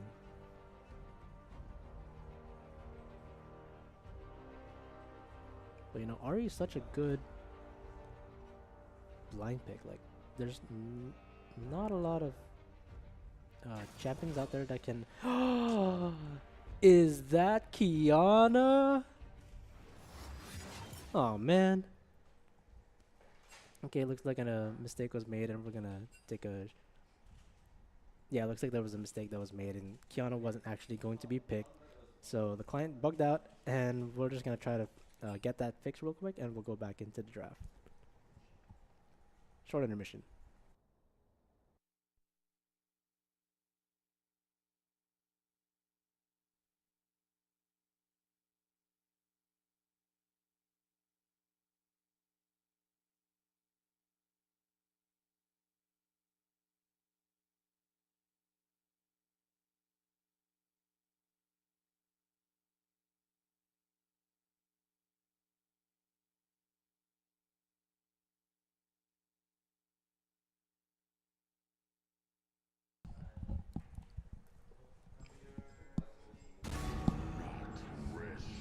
Okay, and we're back. Looks like we got things sorted out. We're just gonna do a quick rundown for the picks and bans as we make our way into the first pick from the red side. Nautilus Ace Soul does go out for the side of Drex's Uncles and the Talia as well, and it's gonna be a Camille, Skarner, Lucian for the side of Top Gap. Ari was the first blind pick for Drex's Uncles, and Vi was supposed to be the response from Top Gap, not the Kiana. Although I would have really liked to see Kiana because I played her once in this tournament. But, you know, as Development said before, she was sitting in the dirt for the longest time. So it's going to be a Vi and Kaisa response to for Top Gap. Okay, the Vi was able to go through. Will bot lane pick Varus? Oh, Janna is open as well. I can finally see the Janna plays.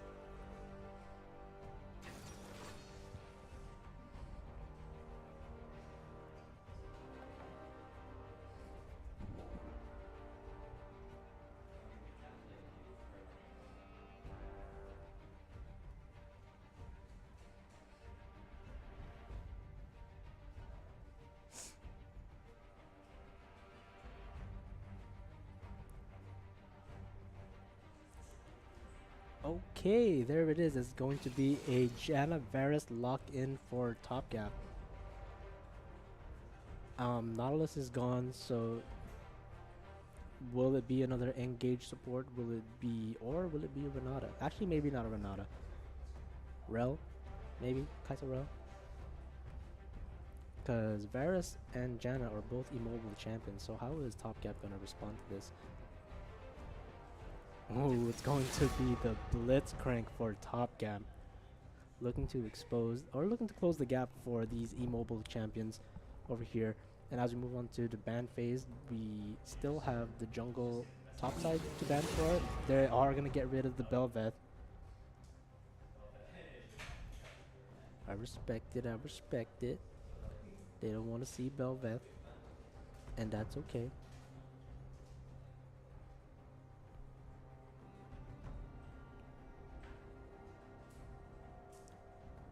Was Blitzcrank played a lot this tournament?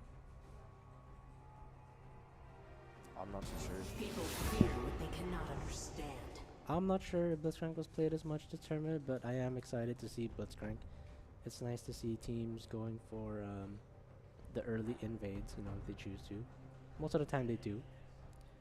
Syndra is going to be banned out for the side of Drex's uncles. And the Kennen is going to be banned out on the side of top gap.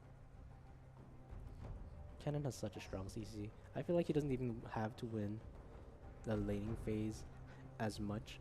He just has to go in and ult. And as long as he lands an ult on the key characters, then they'll win the team fight. So I respect the Kennen ban.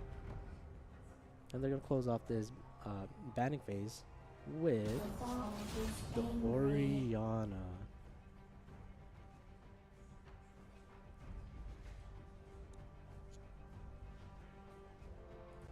Okay, so top and mid have yet to be picked yet, and it looks like it's still going to be the the Annie response to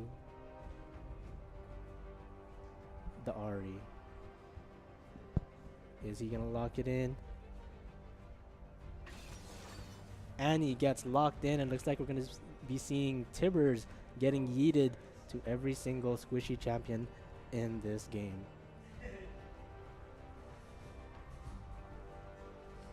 Okay, Annie gets picked.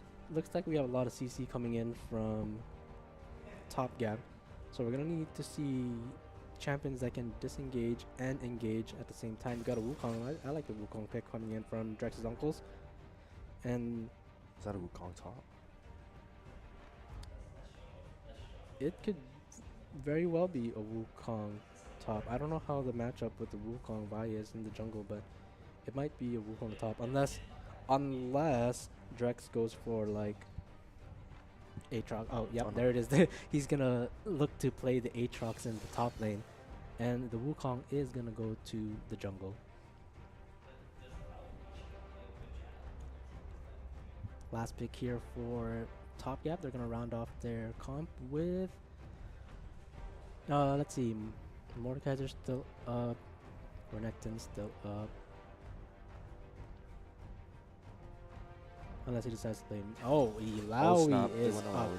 I totally forgot that Illaoi was not banned. They just let the Illaoi through. So it's going to be Aatrox versus Illaoi in the top lane. And this is going to be an exciting matchup. I feel like I really enjoy watching Isomatic's Illaoi in the top lane, and as well as Drex's Aatrox. They're both very fun pilots of those respectable champions. Wukong is going to be going in the jungle. A good disengage, engage pick to round off the team. And how do you think their drafts are going to go in this game? Because I feel like if Drex's uncles doesn't get the position or doesn't get in position properly, then they are very punishable by top gap, because they have a lot of immobile champions. No one can really save the ADC if anything goes wrong. I mean, we do have ADC can get cleansed. They could probably try to Wukong ult off people that are going into the ADC, but aside from that, they're gonna have to be careful about their positioning again. But it's gonna be done up piloting the Varus, and just like with the Lucian game from earlier, he did a very good job positioning. So yeah, I'm very excited. Any last thoughts before we take a short break to load into the Rift? Whose comp you going for? I'm really liking the Lowy team right now. The Lava team? Okay, I'm rooting for the Varus comp this match. So let's see how it goes as we load into the Rift.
And we are on the Rift, Game 3 of the League of Legends Spring Tournament 2024.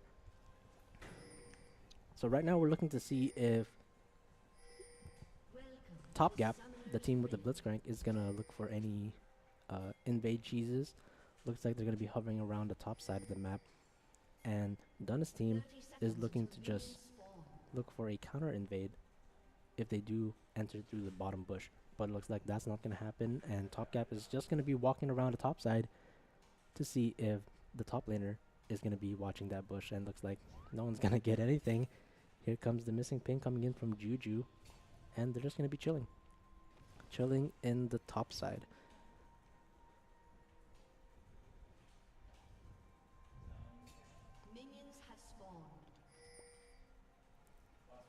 Okay, Blitz is gonna go to this recall. Looks like everybody's just gonna go back to their respectable sides of the map.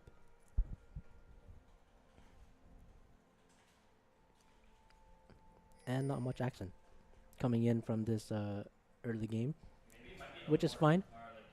They did get the ward off on that side so they can keep track of the Wukong as he goes through his jungle, but I doubt he's going to be walking through that side of the map. Hopefully the vision catches him when he goes through the wolves so they can get that information and make use of it. Aatrox does go make his way back up to the top lane. It is 140, so he might be missing 3 minions for that. And the bot lane is going to be...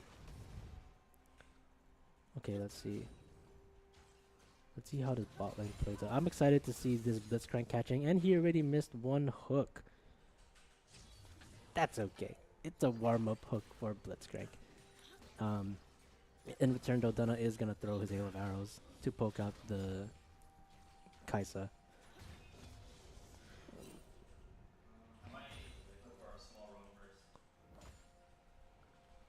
Okay, so the Vi does clear her red Raptors and is skipping the Krugs to go to her blue side. Juju with the Annies playing it relatively safe in the bot lane. Donna makes trades again with his arrows, and they're looking to just keep the wave pushing a little bit. I think Jome wants his wave to push in a little bit, because if Donna disrespects them as it pushes, then they can look for a hook for the engage. Vi is gonna look towards mid lane. Nothing's gonna happen there, so she's gonna go for a recall. Lowy's probably gonna go for a recall as well, and she did.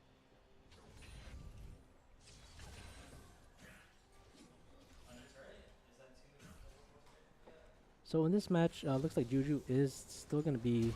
Oh, okay. So it's gonna be a double flash happening for the mid lane. The engage didn't go through from the Vi, but you know, 5 minutes is a lot of time to try and come back visit, while Ari still doesn't have her ult. So they can look to try to make that play again once the opportunity comes up. But right now, Vi needs to finish clearing up her blue and probably get the scuttle, and then they could decide what to do from there.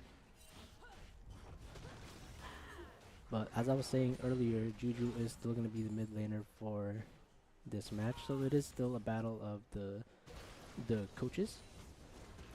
And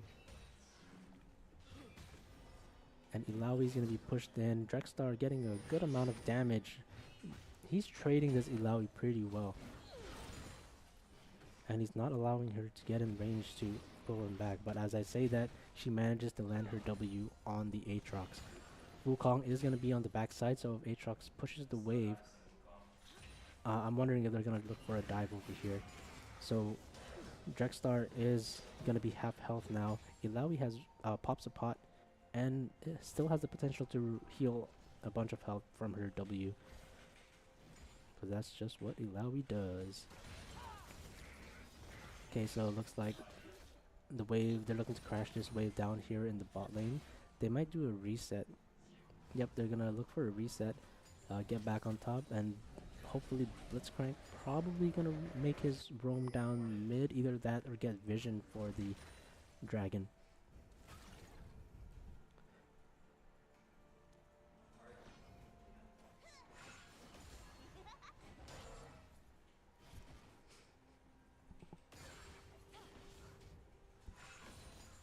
So this early game is gonna be looking to be pretty slow on both teams. I mean, there's no rush for any skirmishes. Everybody just gotta play for the objectives at the right time. But it is gonna be a slow-paced early game, and he's gonna look to go in a little bit for a deep ward on the blue side. Isomatic is gonna go in, make trades with Drexstar, misses the E. Drexstar is gonna be walking around trying to dodge everything and disengages from any further combat with the Ilawi. Blitzcrank is in the top lane, so it looks like they're not going to get anything done with that, and they're just going to make a rotation down. But I don't know if Blitzcrank showed. Oh, Blitzcrank showed in the ward. So with that information, they know that Kai'Sa is isolated, so they're going to look to just be pushing her out of the lane. Pankins does land a good tornado on the Kai'Sa, and Kai'Sa throws a Q in response. Is that Isomatic with 1 HP? Vi comes in with a Q flash, and Isomatic is just going to go down. That's going to be a kill for Drexstar. Drexstar looks like he's going to be life stealing. Can he kill this Vi off? And he's going to go disengage. Vi disengages as well. That was very weird. I don't know how Isomatic got into that position being 1 health. I'm not sure if he got dove. But no, Drexstar is looking to stop the ward. He can, looks like he's antsy to fight this Vi. He's going to look to get the kill on the Vi. Very well played to Drexstar's Aatrox. And that's the thing that I like to see.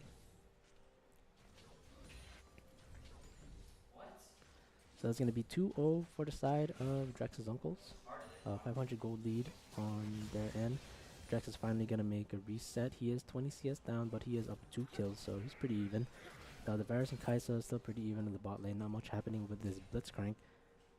The Wukong. Oh, I didn't notice that they secured Drake. I guess they were securing it while the topside stuff was happening, but well played to Drex's uncles, because that is an Infernal Drake, and you know, can never say no to an Infernal Drake. Oh man, this top side, Drex is just looking to skirmish with this Ilaoi 24/7. I feel like majority of this laning phase is gonna be on the Aatrox and the Ilaoi fighting each other off, making trades. Annie and Ari seem to be stalemating here in the mid lane, and bot lane Wukong is sitting in the bush, hoping that Top Gap pushes up a little bit so he can make the counterplay to get the gank. He moves one bush up. Nothing's gonna happen. Wave is crashing. No information on the jungler has been seen, but RX is gonna go ahead and start on the Void Grubs. Yeah, Wukong stops his recall, thinking something might change, but he's still gonna be. He stopped his recall again. I think they really want to try to make this play work with the Wukong, and he makes a recall again. You know, this monkey, I'm not gonna call out his recalls anymore. If it happens, it happens. But here comes Vi completing the second Void Grub. They're gonna look to try to get 3. No one's gonna contest it because they have no vision on the Wukong. I don't even know if Wukong was seen in the bot lane anymore. But red team is gonna secure the Void Grubs, and Ilawi's gonna keep pushing the lane in to make sure that Aatrox doesn't get in position to ward out. So what do you think can happen to change the tempo of this bot lane? Because it looks like nothing much has been happening. I don't really see Jomei and Dememen taking advantage of the Blitzcrank hooks. Either that, or they just been no opportunities to land a good hook. But it looks like this is just gonna drag on unless they get a hook to give them that lead that they need to start the snowball momentum. Sorry.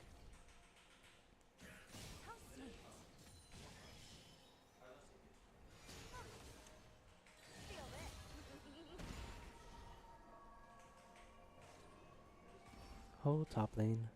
Top lane. Drex and Isomatic looks like they're just going to be trading each other again.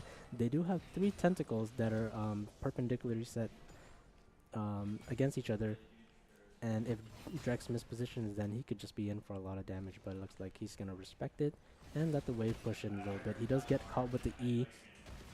Isomatic is going to get that trade on. He's going to be weaving around these auto attacks and Qs to try to take the least damage as possible. And Vi is going to hover around the mid lane to see if anything can be happen. But it's Ari. You can't really gank an Ari. It's kind of hard because she has ultimate. That's 3 disengages and a flash if she has to. So she's going to hover and recall. Blitzcrank is going to start making his way mid too, but it looks like the wave is going to be pushing, so it's going to slow push in favor of the Ari. Blitzcrank is just going to get the deep wards in. Drake is coming up in about a minute. Kaisa just chilling in the bot lane. They're just pinging to set up Dragon right now.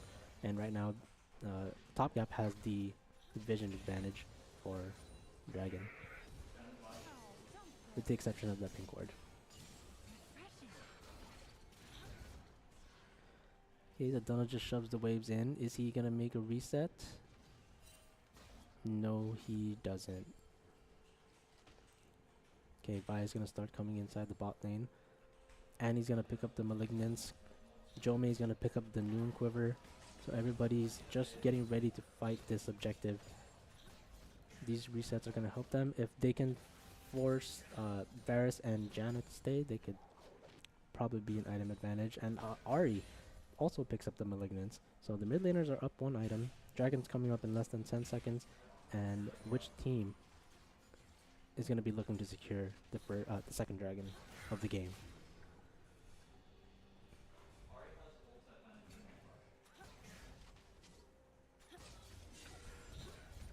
Okay, RX is big chillin'. Here comes Isomatic and Drex fighting it off again, throwing swords, throwing tentacles, and Squidward is gonna get the W in, landing in. She's not gonna get the kill. She flashed Altazine, and Drex is gonna go down from Squidward. Hey, good job, Squidward.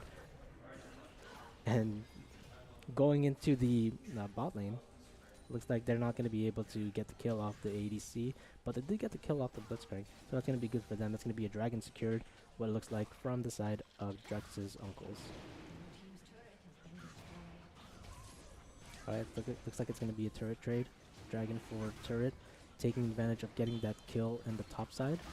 Now well played to Ilawi for getting that accomplished. And he is going to get the second play done for the mid lane. Tibbers is used, and Tibbers is gone. Blue team does secure the Drake for themselves. Well played, Drex's uncles.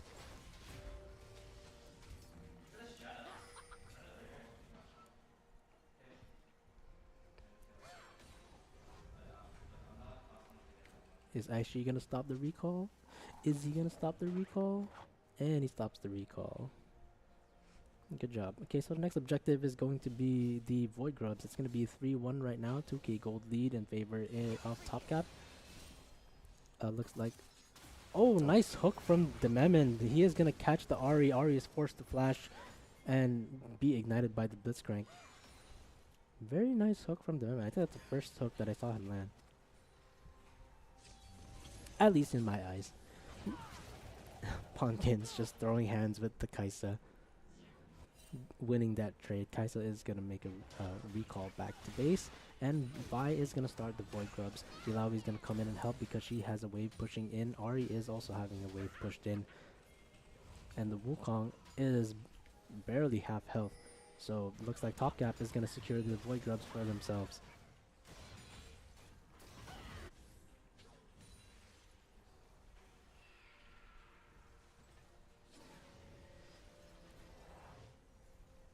Okay, Aatrox picks up the Tiamat. Can we see the rest of the items?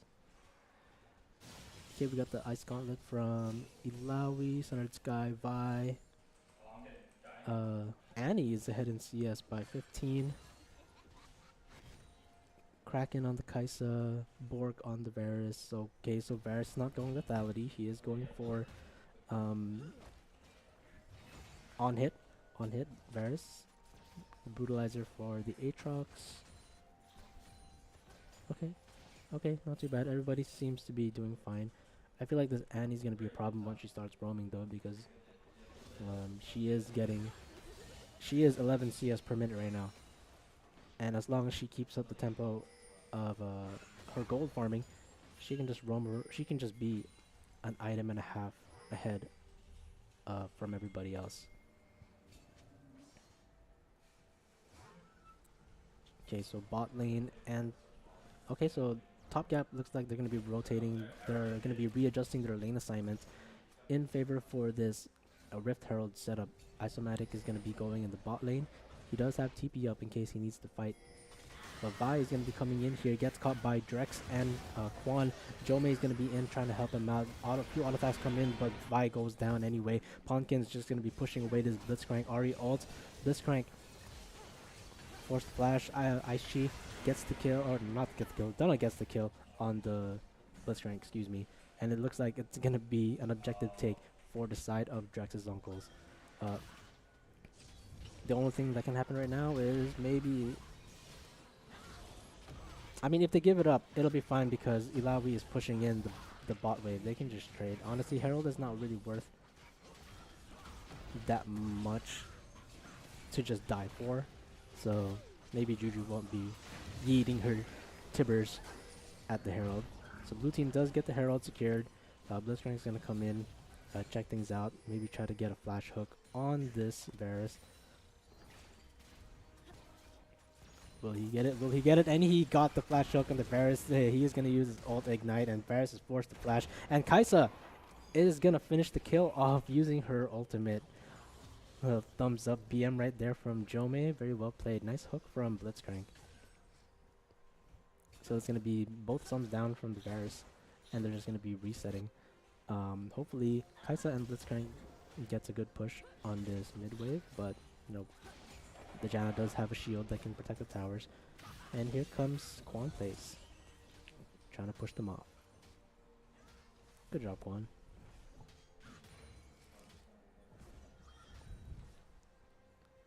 Iso right now is in the top lane.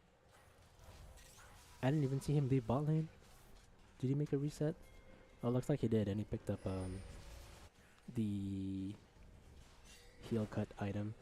He is going to be alone though, but he has ult, so maybe he can make a cool play. Looks like Drex's uncle is not going to be wanting to risk the Ilawi ulting them all one time. But Drex is here again.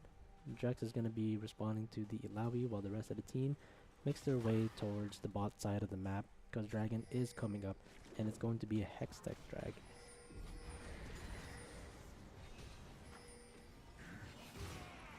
Blue team does pop the Herald.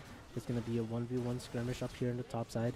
Red team does secure the turret. They're going to try to keep pushing while the red team gets the dragon for themselves. Isomatic and Drexstar decides to not continue the fight, and Isomatic is going to be going back to base to make a reset to respond to the mid push by Drex's uncles. Will Shelly get the hit? And Shelly gets the hit on the tier 3 turret. That's going to be very unfortunate for the side of Top Gap. Isomatic looks like cancelled his TP, and he's going to be just messing around with Drexstar. So gold lead is still 2k. About 2k gold lead from in favor of Top Gap. Nothing too much. The Drake this game will be Hextech Soul. So who do you think this Hextech Soul will benefit more? Looking at the teams, I feel like it could go either way. Both teams utilize the Hextech pretty well, I think.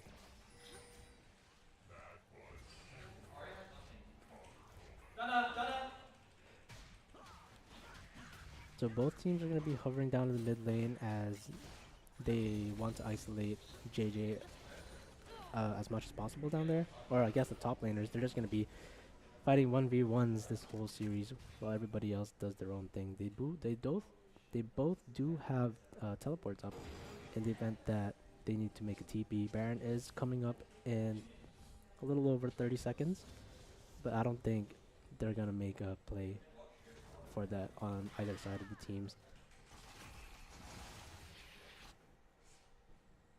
Can we see the kills real quick? So Kaisa is 1 kill, Varus 2-1. Okay, so Kaisa is 30 CS up her lane opponent. So she still has a lot of room to shine this game. It's not totally lost for her. Yeah, the Kaisa is doing well. Keeping up that farm. Looks like they're going to be setting up for this Baron.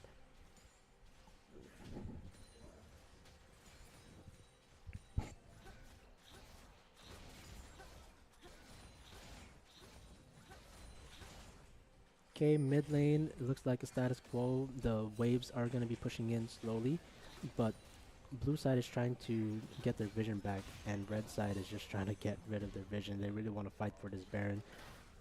Ilawi and Aatrox still dancing in the bot lane. Ice G sitting in the bush with the pink ward, trying to make sure nobody takes off their vision of the area. Right now, both teams don't have vision directly on the Baron, and they're just going to be looking to shove their waves, matching mid and top wave. So whoever gets priority, whoever gets caught out, will be giving up Dragon for their team.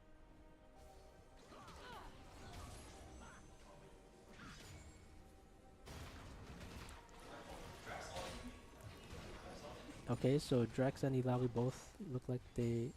Does Ilawi's ult still up? Okay, Ilawi's ult still up. Drex is forced to use his ult. Vi is going to be going in on the Ahri. Ahri forced to use Spirit Rush 1, 2, and a flash. She gets a disengage pretty well. Annie does pop the Tibbers, but they don't get the kill. Charm goes off. Doesn't get anybody. Juju is going to use the W on the wrong side, and it doesn't stun the Wukong. Wukong ult. He's still going to be looking to fight. Pumpkins and Aichi are both relatively low. Jomei, can he clean up the mess over here? Dememin is going to be going in. Kaisa is going to be using her ult, and looks like they're going to be able to clean up. Dena goes down. Aichi is still there. Jomei flashes out of the Ahri's queue. Very well played. That's going to be a double kill for the Vi, and looks like this is going to be their Baron. Isomatic still has a TP, so in case anybody does go up, she can TP in, and looks like she's going to TP in anyway. Looks like they're going to secure the Baron, maybe push mid a little bit, and then get ready for the Drake. Either that or get Baron, push mid, reset, and then go for the Drake.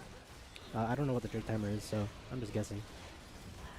But this is going to be a Baron secured. Is Jomei going to die from the Baron? Okay. Guess not. Well played. Very well played to Top Gap securing that Baron fight. Uh, punishing the Ari for being alone on that side of the map. But with that said, looks like blue team is gonna get the early meat on the drag pit. The ward is gonna be dropping down for the blue side. All the Memons, the Memons just dropping wards left and right, looking to get priority for the dragon. And Juju does get caught off by the enemy team. That's gonna be one major CC down for the side of Top Gap, and I don't know if they can contest this Drake. So it looks like they are just gonna give the Drake up and look to push the mid T1, maybe get a little bit of damage for the mid T2. Oh, it looks like they will be securing the mid T2, and then they're probably gonna make their way towards the top side. So that's a good trade, I think. They realized that they couldn't, they don't want to risk it for the dragon. It's only for the Drake, but Drex's uncles are on soul point, so Top Gap has to be very careful. And Ari's gonna come in with the TP flank on the top side, and we got a TP coming in from Annie as well. She has her ult. Tibber just goes down. Drex is gonna go down too. The Memon gets rooted. She has no ultimate, can't escape this. And it's gonna be double kill for the Annie. Pumpkins is just gonna go away unscathed. With a sliver of health. And then Annie is just gonna be pushing into this top lane. I think red side just wants to get the top lane inhib and probably push the mid lane next. Okay, so it's gonna be a top side secured. Looks like they're just gonna be rushing to get the turrets and end the game. Pumpkins is the only one alive on their seed. We got a 5-second cooldown for Wukong's Death Timer. Varus does come up. It's going to be Varus and Janna against the world. Isomatic has barely any health left. She's going to be, and she has no ult. Arx is going to go down. Pumpkins and Juju is just going to finish off the turret with his auto attacks. The game is going to go to Top Gap. Ooh, that game was pretty stressful. I'm not gonna lie. There was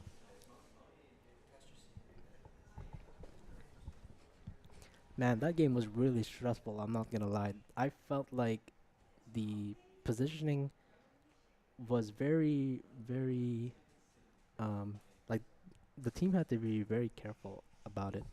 And I guess Drex's uncles kind of mispositioned in some areas, and Top Gap was able to capitalize on the mispositioning from Drex's uncles. What do you think of that game? Honestly, it was I was just really rooting for the Alawi. The Ilawi? You just really wanted to see JJ pop off? Mm-hmm. Yeah, it's been a while since I've seen JJ play Ilawi, because majority of the times Ilawi does get banned. But I am glad that we got to see a taste of his Ilawi, because it's one of his most played champions, I think, in the top lane. So I'm really glad that Ilawi went through. I think Drex did a really good job trading with the Ilawi in the early stages of the game. It was kind of unfortunate that he did lose just by like a teeny bit. But Drex did a really good job with the Aatrox. It's always a pleasure seeing Drex on the Aatrox and JJ on the Ilawi. Mid lane was more so kind of like a stale matchup. Annie versus Ari.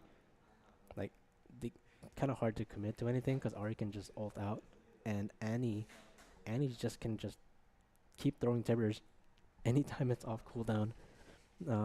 I think the positioning for the junglers in the bot lane really made through with this game, and right now it's gonna be a 2-1 for the side of Top Gap, and we're gonna be going into game 4. It's gonna be match point for them, I believe. If they take this, then they take the championship game. So we're gonna see how that goes. We're gonna go on a short intermission, and we'll see you on the next game.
And we are live. Game 4 of the 2024 League Spring uh, Finals between Top Gap and Drex's Uncles. This time around, I'll be joined with Lauren or Skyla in the casting seat.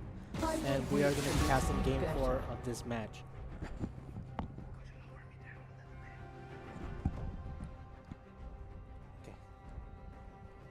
Okay, so Nautilus and Camille bans from both sides. Looks like it's still going to be the same thing. Drex's Uncles is still going to be on the blue side, I think. Looks like they're still on the blue side. Yeah, it should be Grounded. Yeah, Talia's going to get banned out, and I'm guessing it's going to be a Skarner Lucian ban from the side of Top Gap. Skarner.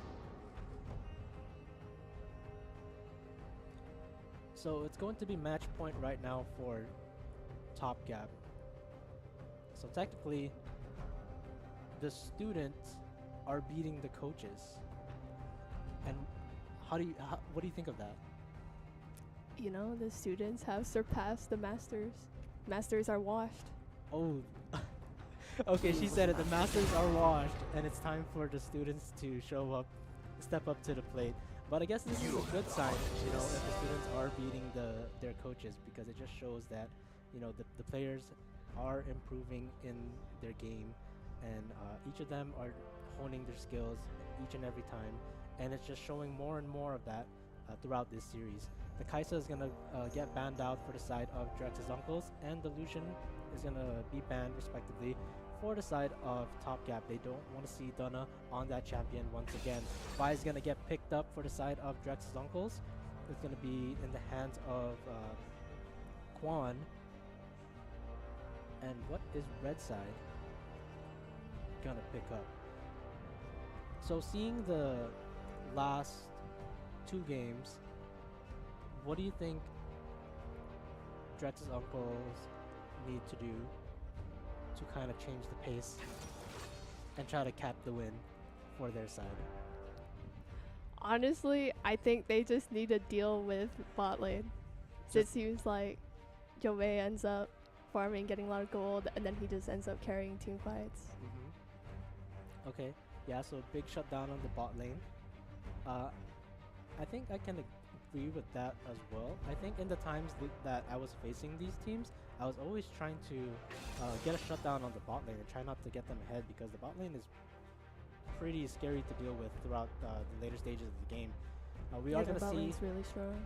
We are gonna see an Ahri pick for Top Gap and a Xayah. Will Top Gap secure the Xayah Rakan, or will they choose something else to pair with the Feathered Friend? Aphelios being hovered by Quan, and it's going to be an taking Annie. it. I take it back. We're not gonna see guns, we're gonna see bears this match.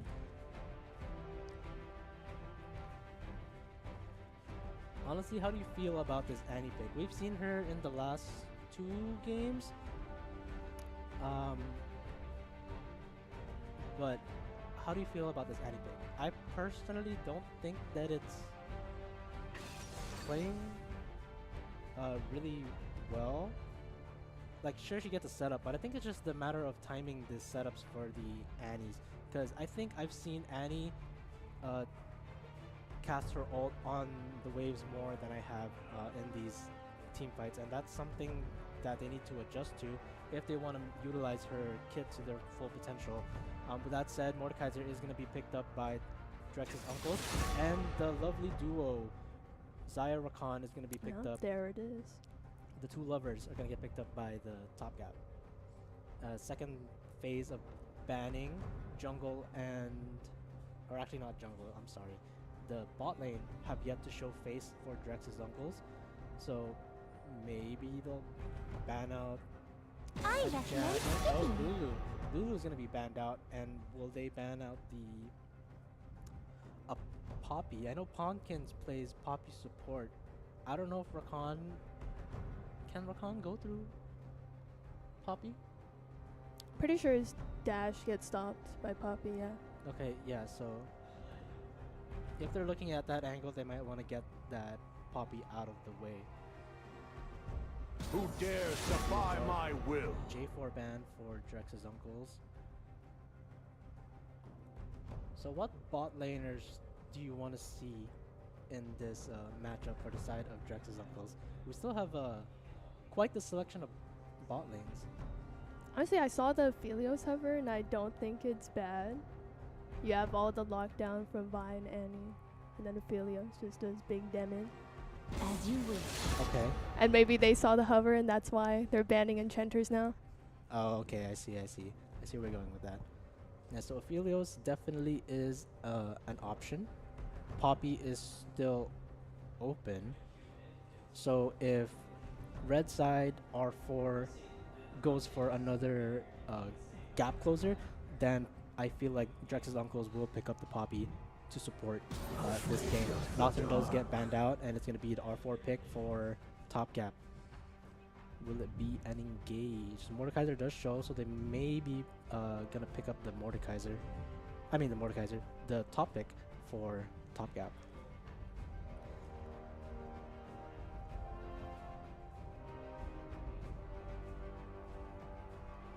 Renekton being hovered over. Okay, countering with the Renekton. Yep, it's gonna be your classic top lane matchup with these two, Mordekaiser versus Renekton, and now it's gonna be the bot lane, that's finally gonna be shown for the side of Drex's uncles. Will Aphelios get picked? Jinx is still on the board. I don't know if they want to play Jinx though. If they do play Jinx, oh, there's the Poppy. Oh, there's Poppy. Poppy was let through, so the Ponkins is gonna pick up the Poppy for himself.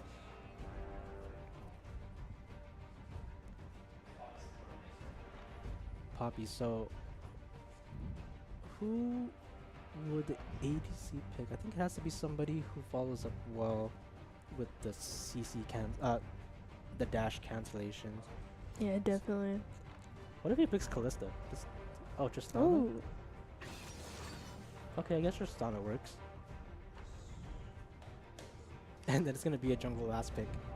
What looks like for top gap.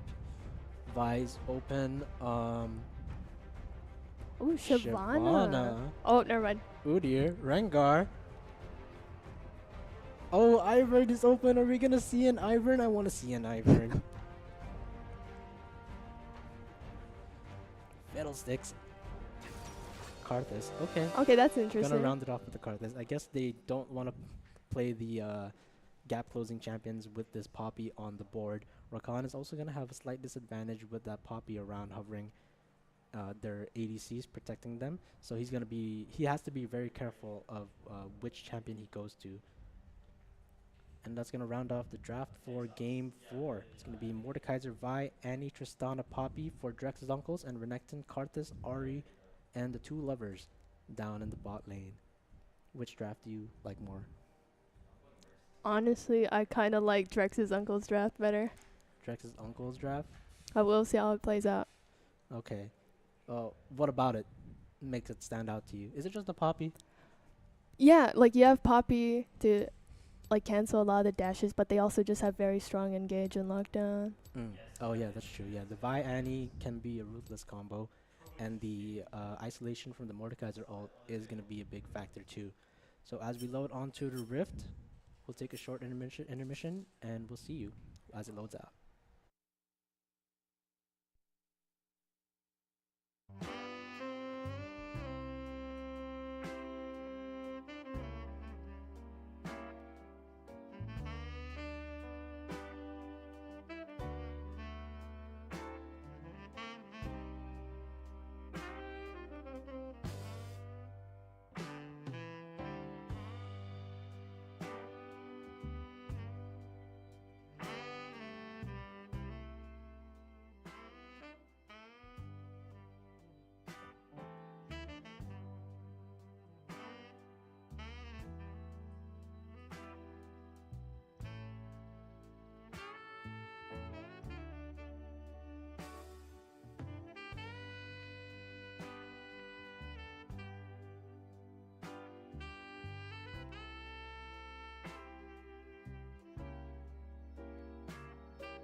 And we are on the Rift for Game 4 for the finals.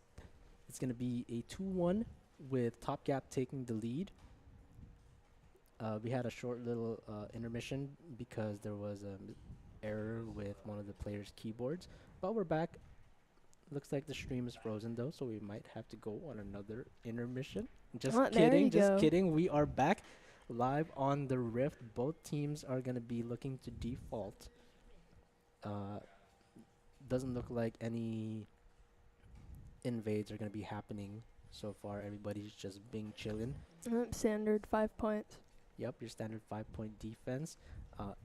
With this whole Top Gap being match point, I think Drex's uncles doesn't want to chance the invade. But also, I don't think their team can really invade. I think Top Gap has a few disengages that they could utilize to get out of any fights. And as long as mid and as long as Ari and Zaya keeps their distance, I think they'll be okay. But it's gonna be a default. Karthus starts blue. Knowing that information, I wonder if Vi is gonna lateral jungle and invade the red side.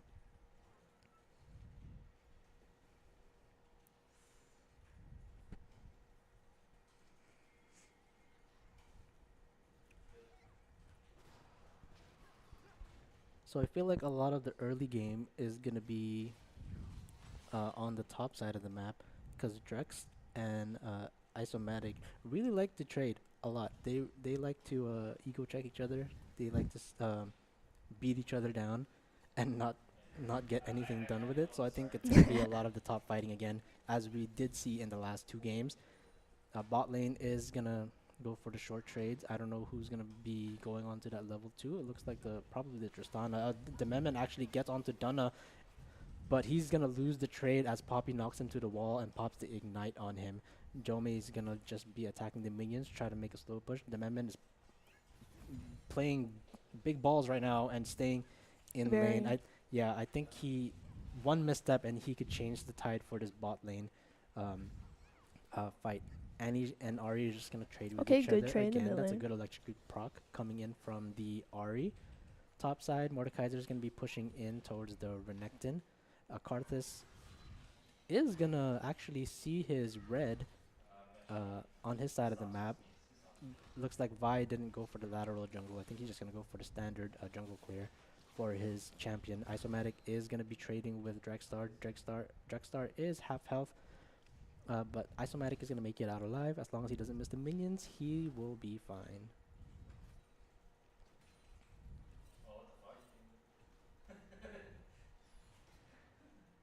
Okay, so with this bot lane duo, who do you think has the edge in this lane? I know we discussed that Rakan might be at a little disadvantage because of the Poppy. But what do you...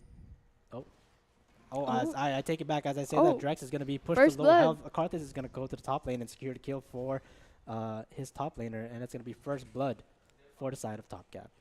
Very well played, and Karthus is going to get the scuttle on the top side. Mordekaiser is going to TP in. Vi is going to be hovering around the bot lane as she gets the scuttle down there, and mid is going to be an even trade out between the 2 champions.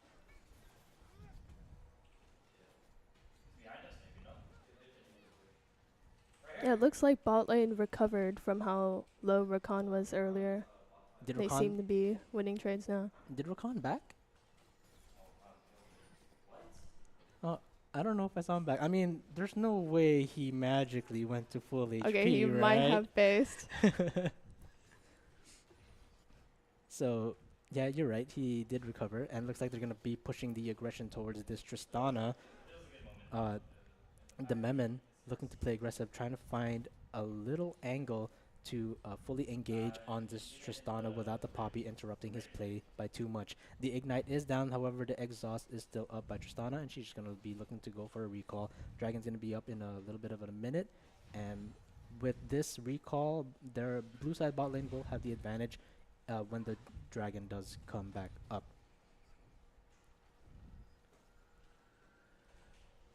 Oh, well, Yep, Juju also getting a reset on.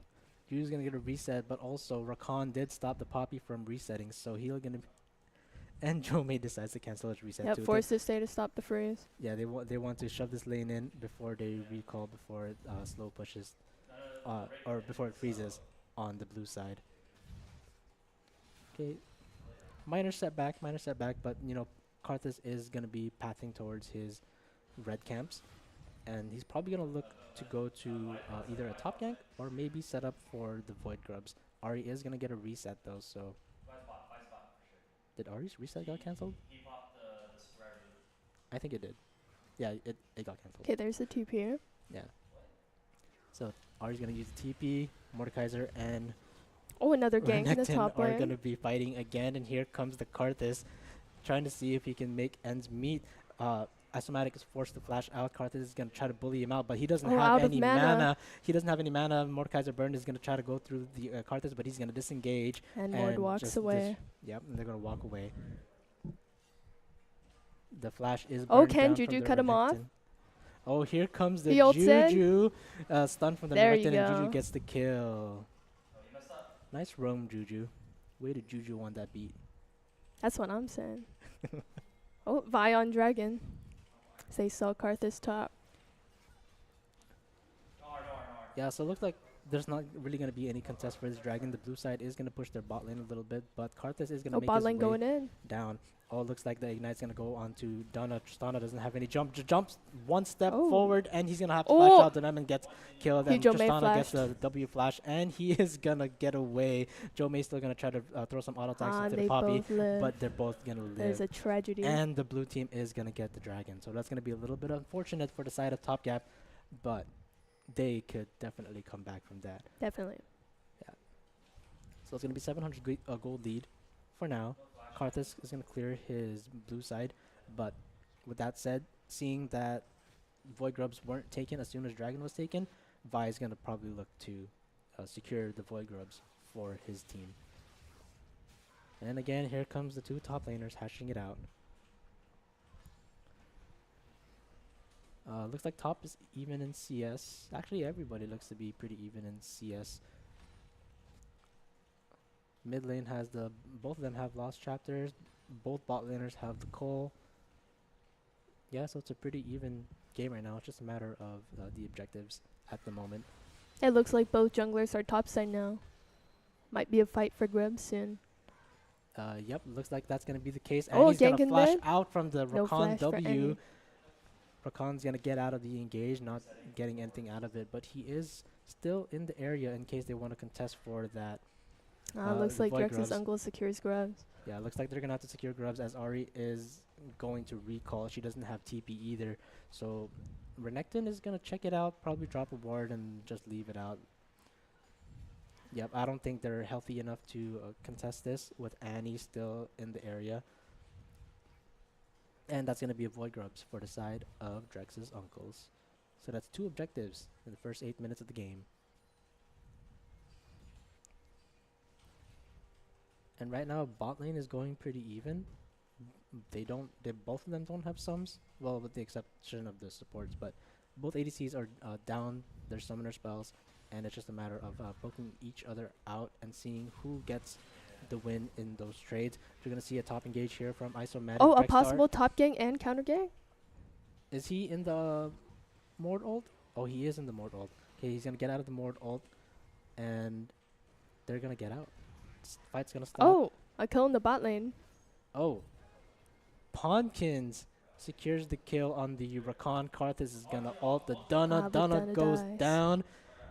Did Dunna get the kill? Could you pull up the scoreboard real quick? I want to see if Dunna got the kill. Okay, Dunna did get the did. kill on the Zaya, so that's gonna be 1 up for the Tristana. I feel like this Poppy pick is really starting to get into their heads. They have to think twice as hard about how to fight this bot lane matchup. There is going to be a lane swap with the bot lane and mid lane for the red side. And Dunna is still sitting on the Noon Quiver and the Cloak. And Zaya will be sitting on her Recurve Bow.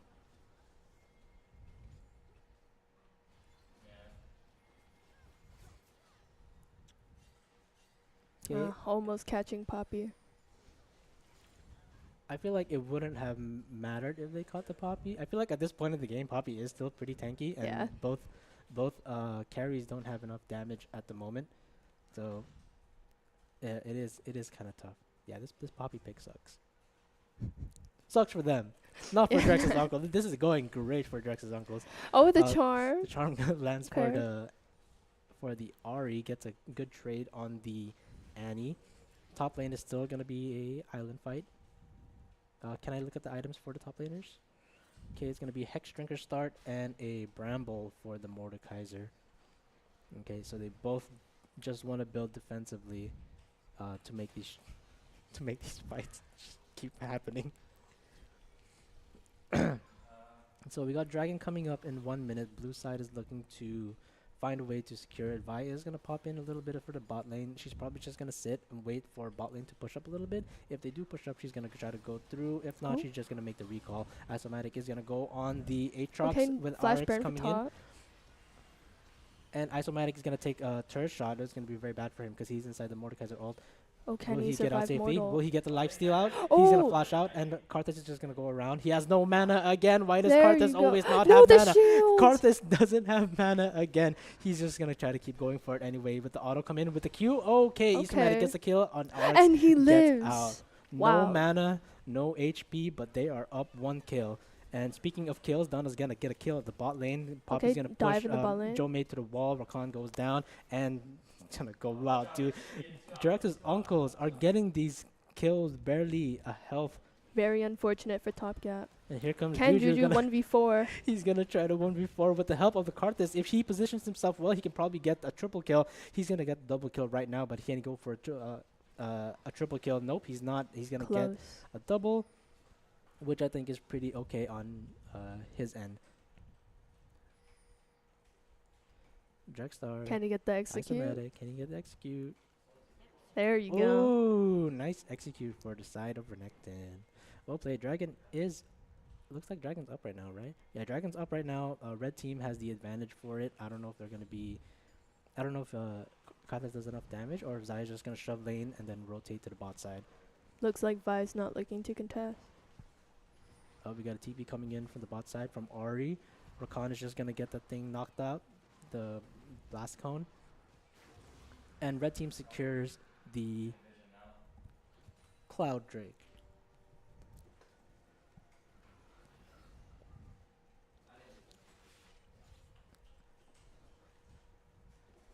Next objective is going to be the Void Grubs. Looks like Vi's already getting started. Yep, looks like she's going to be getting started on that one. Bot lane is still on the mid lane, so Rakan can actually hover in case they want to contest it.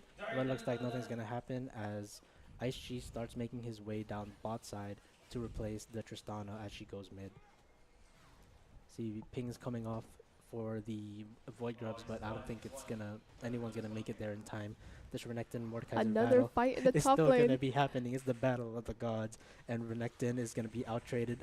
Renekton is gonna be making good trades to this Mordekaiser, and Vi is gonna come in, gonna probably try to get the kill. He doesn't have flash, he can't get out. He has double dashes though, and he makes it out safely. Ponkins and Dunna are gonna be hovering around the backside. They're gonna look for a dive for this Renekton. The big bad croc is probably gonna Okay, go 4 down of if they Drex's uncles in the top lane. the uncles are here to get the big bad croc. Rakan goes in, flash ult, and Isomatic is going to get away. He doesn't get away. Donna comes in, jumps out, and Quan Place is going to Can they get turn punished this? by the turrets. He's going to get ignite killed, burn killed by the Karthus, and the Memon is going to go out, looking to position himself out, and Mordekaiser ults the Karthus. Will Karthus live? Poppy gets into Rakan. Rakan goes down with barely any health living. He can't get out. He has no skills. RX barely has any mana, but he can't outlive and outfight the damage that this Mordekaiser has to bring for this team fight. Xayah is going to come to the top lane to try to prevent the wave from pushing, and that's going to be it. Dunna just threw a bomb at the turret, and that's going to be it for that top fight. That was For pretty 3-for-2 trade. yeah, that was a pretty good fight. I think the Memon's flash ult was a little bit too late to try to save Isomatic. Isomatic just ran out of resources to try to get out alive. But it is going to be still pretty close. It's still just a 1K gold lead, and it's still turnable. The Rift Herald is now up. It's still a very close game. Yep, still a very close game. The Karthus is 5-1 though with Leandries and Darkseal at 4 stacks. So he might be a very, very competitive factor for the side of Top Gap. Yep, looks like Top Gap's going for Rift. You know, even with the Tristana being 6-2, Zaya is still up CS by 40, so she still has a chance to catch up a bit. I think they just need to slow the pace down a little bit, get that farm up, and just... Oh, Drex's uncle's looking to contest. Yep, here comes the Rakan. Rakan ult goes through. Poppy knocks him out. Dunna's going to have to get away. Dunna has no stacks on his W yet, so he still has to be running around. They get the kill. Drexstar gets the kill on the Rakan. Isomatic goes for Drexstar. And Joe may flash ult. Joe may flash ults. Trying Will to he get catch this Dunna? Will he catch the Dunna? He just needs one auto. Dunna flashes out. He's greeting. Desperate. He gets exhausted, and it's going to be a trade for these 2 ADCs. Who? And Juju just dies? Yep. Oh, Juju just dies in the bot lane. Oh, from dive in the top enemy. lane. Here comes the Karthus and the Isomatic, trying to get the kill on this Drexstar. Drexstar This has time Karthus has no mana. ult. He does have flash though, and There it you doesn't go. even matter because Isomatic gets the kill. Karthus does have mana. Good point. He finally has mana for his top fight.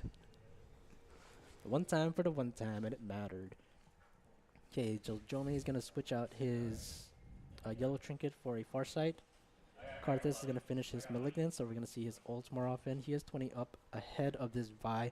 Vi with the Sundered Sky, not really going to do much at the moment, especially when the fights are more focused on isolated ones rather than team-oriented ones. The Dragon is going to come up in 1 minute, so each team has a time to prepare a little bit. The Vi and Karthus are in the bot side right now. Karthus is going to try to get that Scuttle Crab. Juju's going to try to get this bot lane pushing in, so by the time the Dragon comes up, they won't have to worry about the lanes crashing to their turret. The Tri-Bush is warded, so it's fine. Just get the turret and get out. Vi is going to be in the drag pit and coming out, but Karthus did secure the Scuttle Crab, so that's good on their end. Zaya is just going to keep farming up in the mid lane, trying to get resources for her items. She finished her Kraken Slayer, or did she finish that ever since? No, she just finished her Kraken Slayer, actually. She's looking to probably go for an IE next.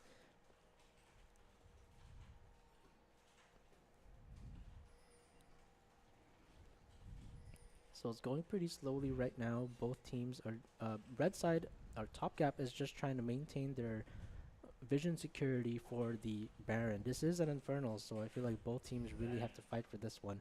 Both top laners also have their teleports up, so with well-placed wards, they can enter these fights and change the turn of vein. Oh, Oh, my God, looks here like comes Karthus is caught. Karthus gets caught out, and that's gonna Narus be goes gonna be down. a dragon secured for them. He is gonna pop his ult. That's gonna be a very low, and Oh, wait, Top Deck Lemon engaging? actually gets the engage, a 4-man engage, and Wow, Jome is gonna huge. finish it Rakan off. and Renekton coma. Wow.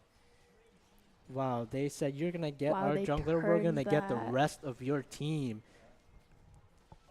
And Drexstar is still in the top lane. I think Drexstar believed that the dragon was gonna be secured by them after getting that Karthus. But and he probably wasn't expecting that. Yeah, the rest of Drex's uncles popped so fast Yeah. after that engage. Yeah.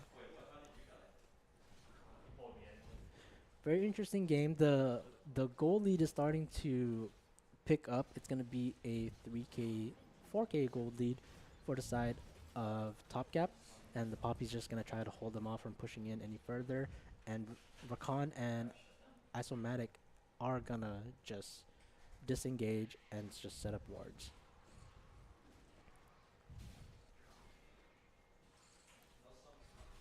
Looks like Zaya is was able to pick up her Navori Quick Blades, Mordekaiser with Leandries.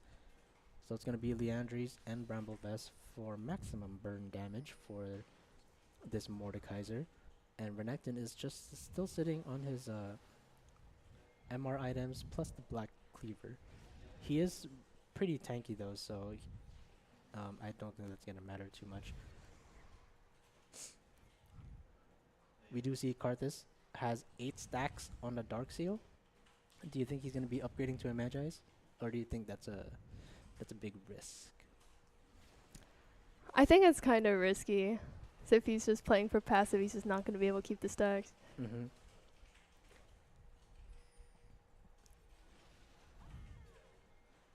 Okay, so it looks like both teams, or it looks like Top Gap is looking to get priority for the Dragon. They don't want them to be looking for an early Drake, because that's gonna buy them a lot of time for farming, and a lot of time for scaling. And speaking of scale, oh, actually, the Memon gets the recall stoppage from Ice Chi. Ice Chi is gonna get hit by the Oh, Karthus will they ult, catch and he's gonna Annie? get ulti W'd, and Jome is gonna finish him off. That's gonna be a kill off to the Annie, and Juju just gonna keep going on this Pumpkins. Pumpkins gonna knock him up. Can Pumpkins is Pumpkins caught. trade the kills? He flash dodges the he flash dodges the charm and gets the kill onto the Ari. Very well played from Pumpkins. Very. And here comes Shelly, drifting to Uh-oh. the other side of the map. Very tragic. Oh, okay. So either it was a mistake, Oh, on purpose. either It was a the mistake, tech. or it was so that they don't give the gold to Drexstar. But we'll just go for not giving him the gold. Here comes, we have 3 members of the red side. Oh, they're able to secure Mordekaiser's Baron? gonna flash in. They're gonna secure the Baron, but Drexstar is gonna kill 3 or 2 of them rather, and then Jome is gonna finish off the Mordekaiser. Ooh, that was a close one. That would have been tragic if they all died to the Mordekaiser.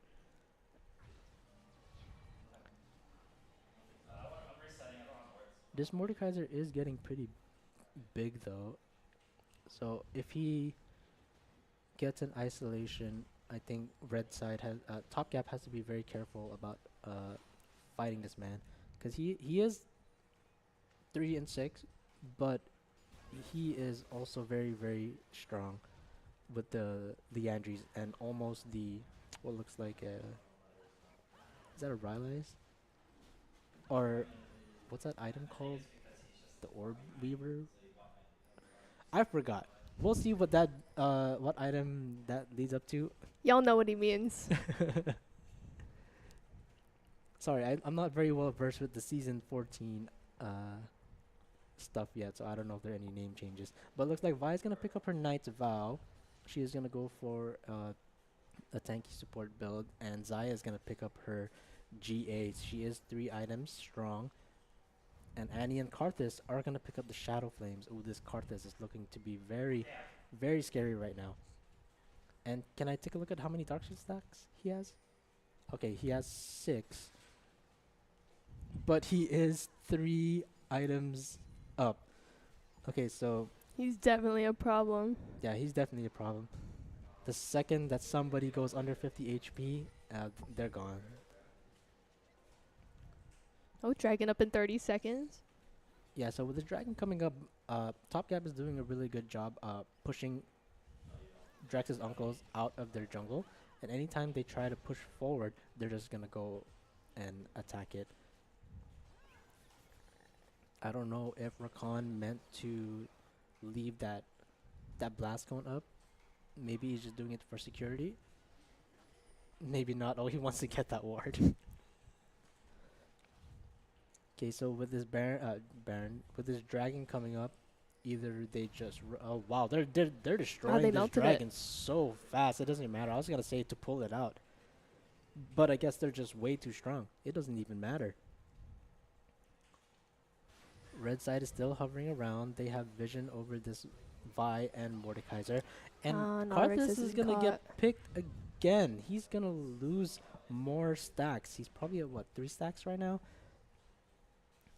He's gonna be at 1 stack. Hey, but you know what? It's okay. He can get it back. He's still pretty strong. But it is not a good look for this Karthus to be losing his lead like that, especially when I mean, honestly, it's a good thing he didn't build the Magi's right away. Yeah. If he built the Magi's, then it would have been such a feels bad, especially when he got caught out twice already. So he has to be a little bit more careful with his positioning. We do see the Renekton is being Oh, looks like they're isolated at the top collapsing on side. There's going to be Renekton. 3 people top. Pumpkins gets the knock on the wall from the Renekton. Vi's going to come in for the push. Renekton's going to come out. Karthus is going to go for the ult. Tristana's the going to Vi come in, ult? try to get the cure. Vi ult. And will they get the kill? Isomatic goes Renekton burst flash. down. And Tristana gets a shutdown on Isomatic. That's going to be huge with the gold going into the ADC.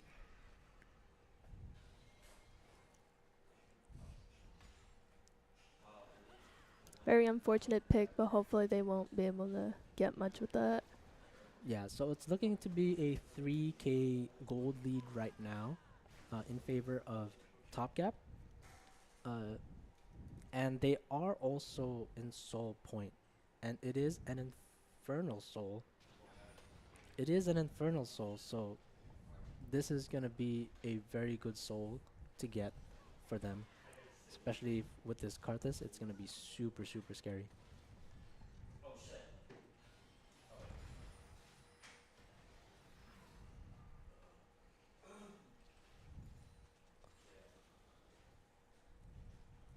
So Baron is going to come up in about 2 minutes. I think Juju's still just trying to keep the waves pushed. Mid lane and top lane has to be pushed down a little bit for red side to get control. Blue side does have control over their blue side jungle and the top river as of right now. But it looks like Rakan and Xayah are going to be able to clear it out a little bit in time for the dragon spawn. Yep, and all Baron 4 spawn. TPs are up. Oh, yep, you're right. 4 TPs are up, so anything can happen. Any play makes that are going to happen, they can respond to it. Here comes Quan, destroying the hard work that the Madman put on the bushes. Yep, Top Gap's losing control of river. Oh, unless.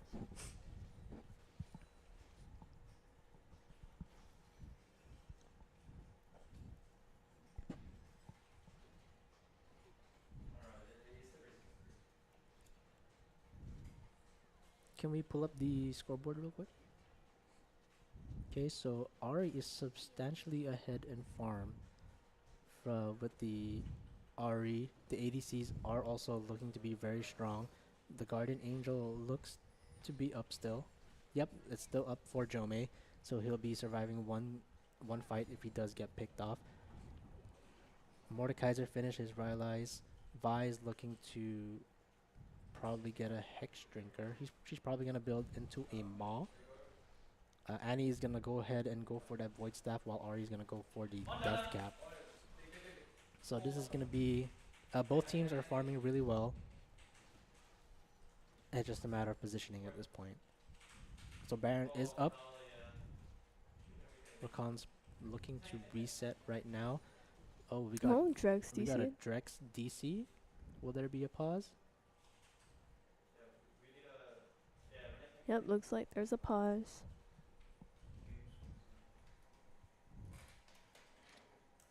Okay, we'll be back real quick while we sort out the technical difficulties.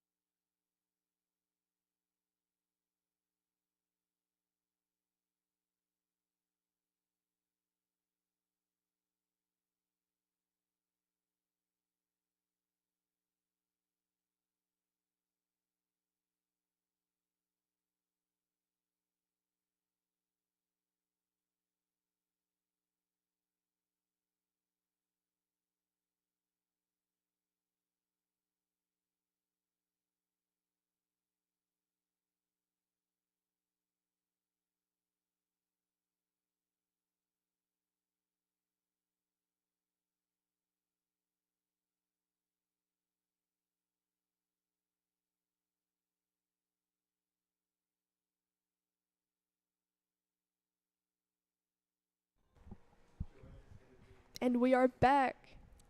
We apologize for the technicalities, but we are back in the game. Looks like... Okay, looks like the cameraman is just going to sort things out a little bit while we reset this game. But blue side is going to hover towards the dragon pit, try to get a dragon set up, because it is coming up in about a minute. Will Top Gap go for the dragon or trade with the Baron? if they give up the dragon, it's not going to be too much because it will be Drex's uncle's second Drake, and they could always just take it back in the next 5 minutes. But that also gives Drex uncles time to scale up for the game. Dragon is going to come up in 3 seconds, and okay, looks like they're going to fight for this. They want the Infernal Soul.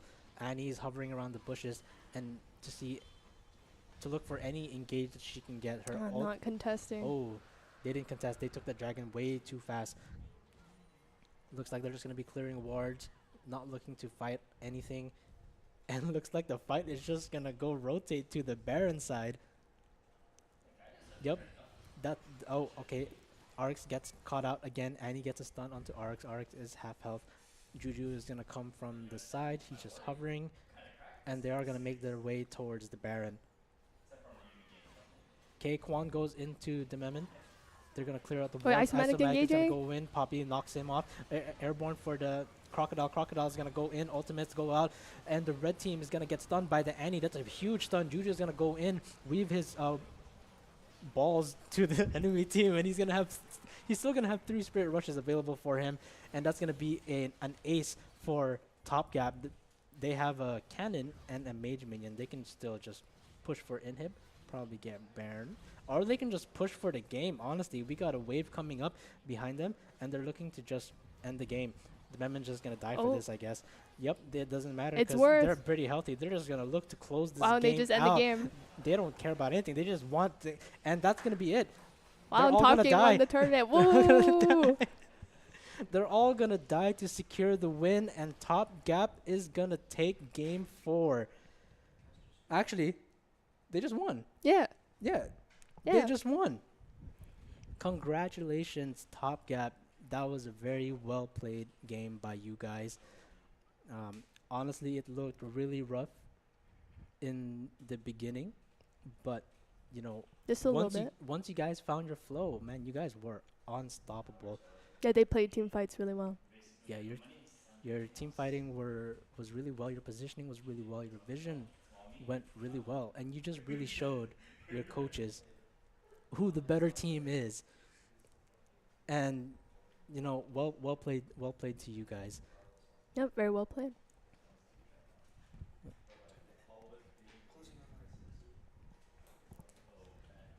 Yeah, so one final congratulations one more time for Top Gap.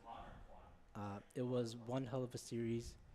They were destroying, I think it was Top Gap and Drex's uncles. They were destroying this tournament, and it was Yeah. kind of nice to see them clash heads in the finals.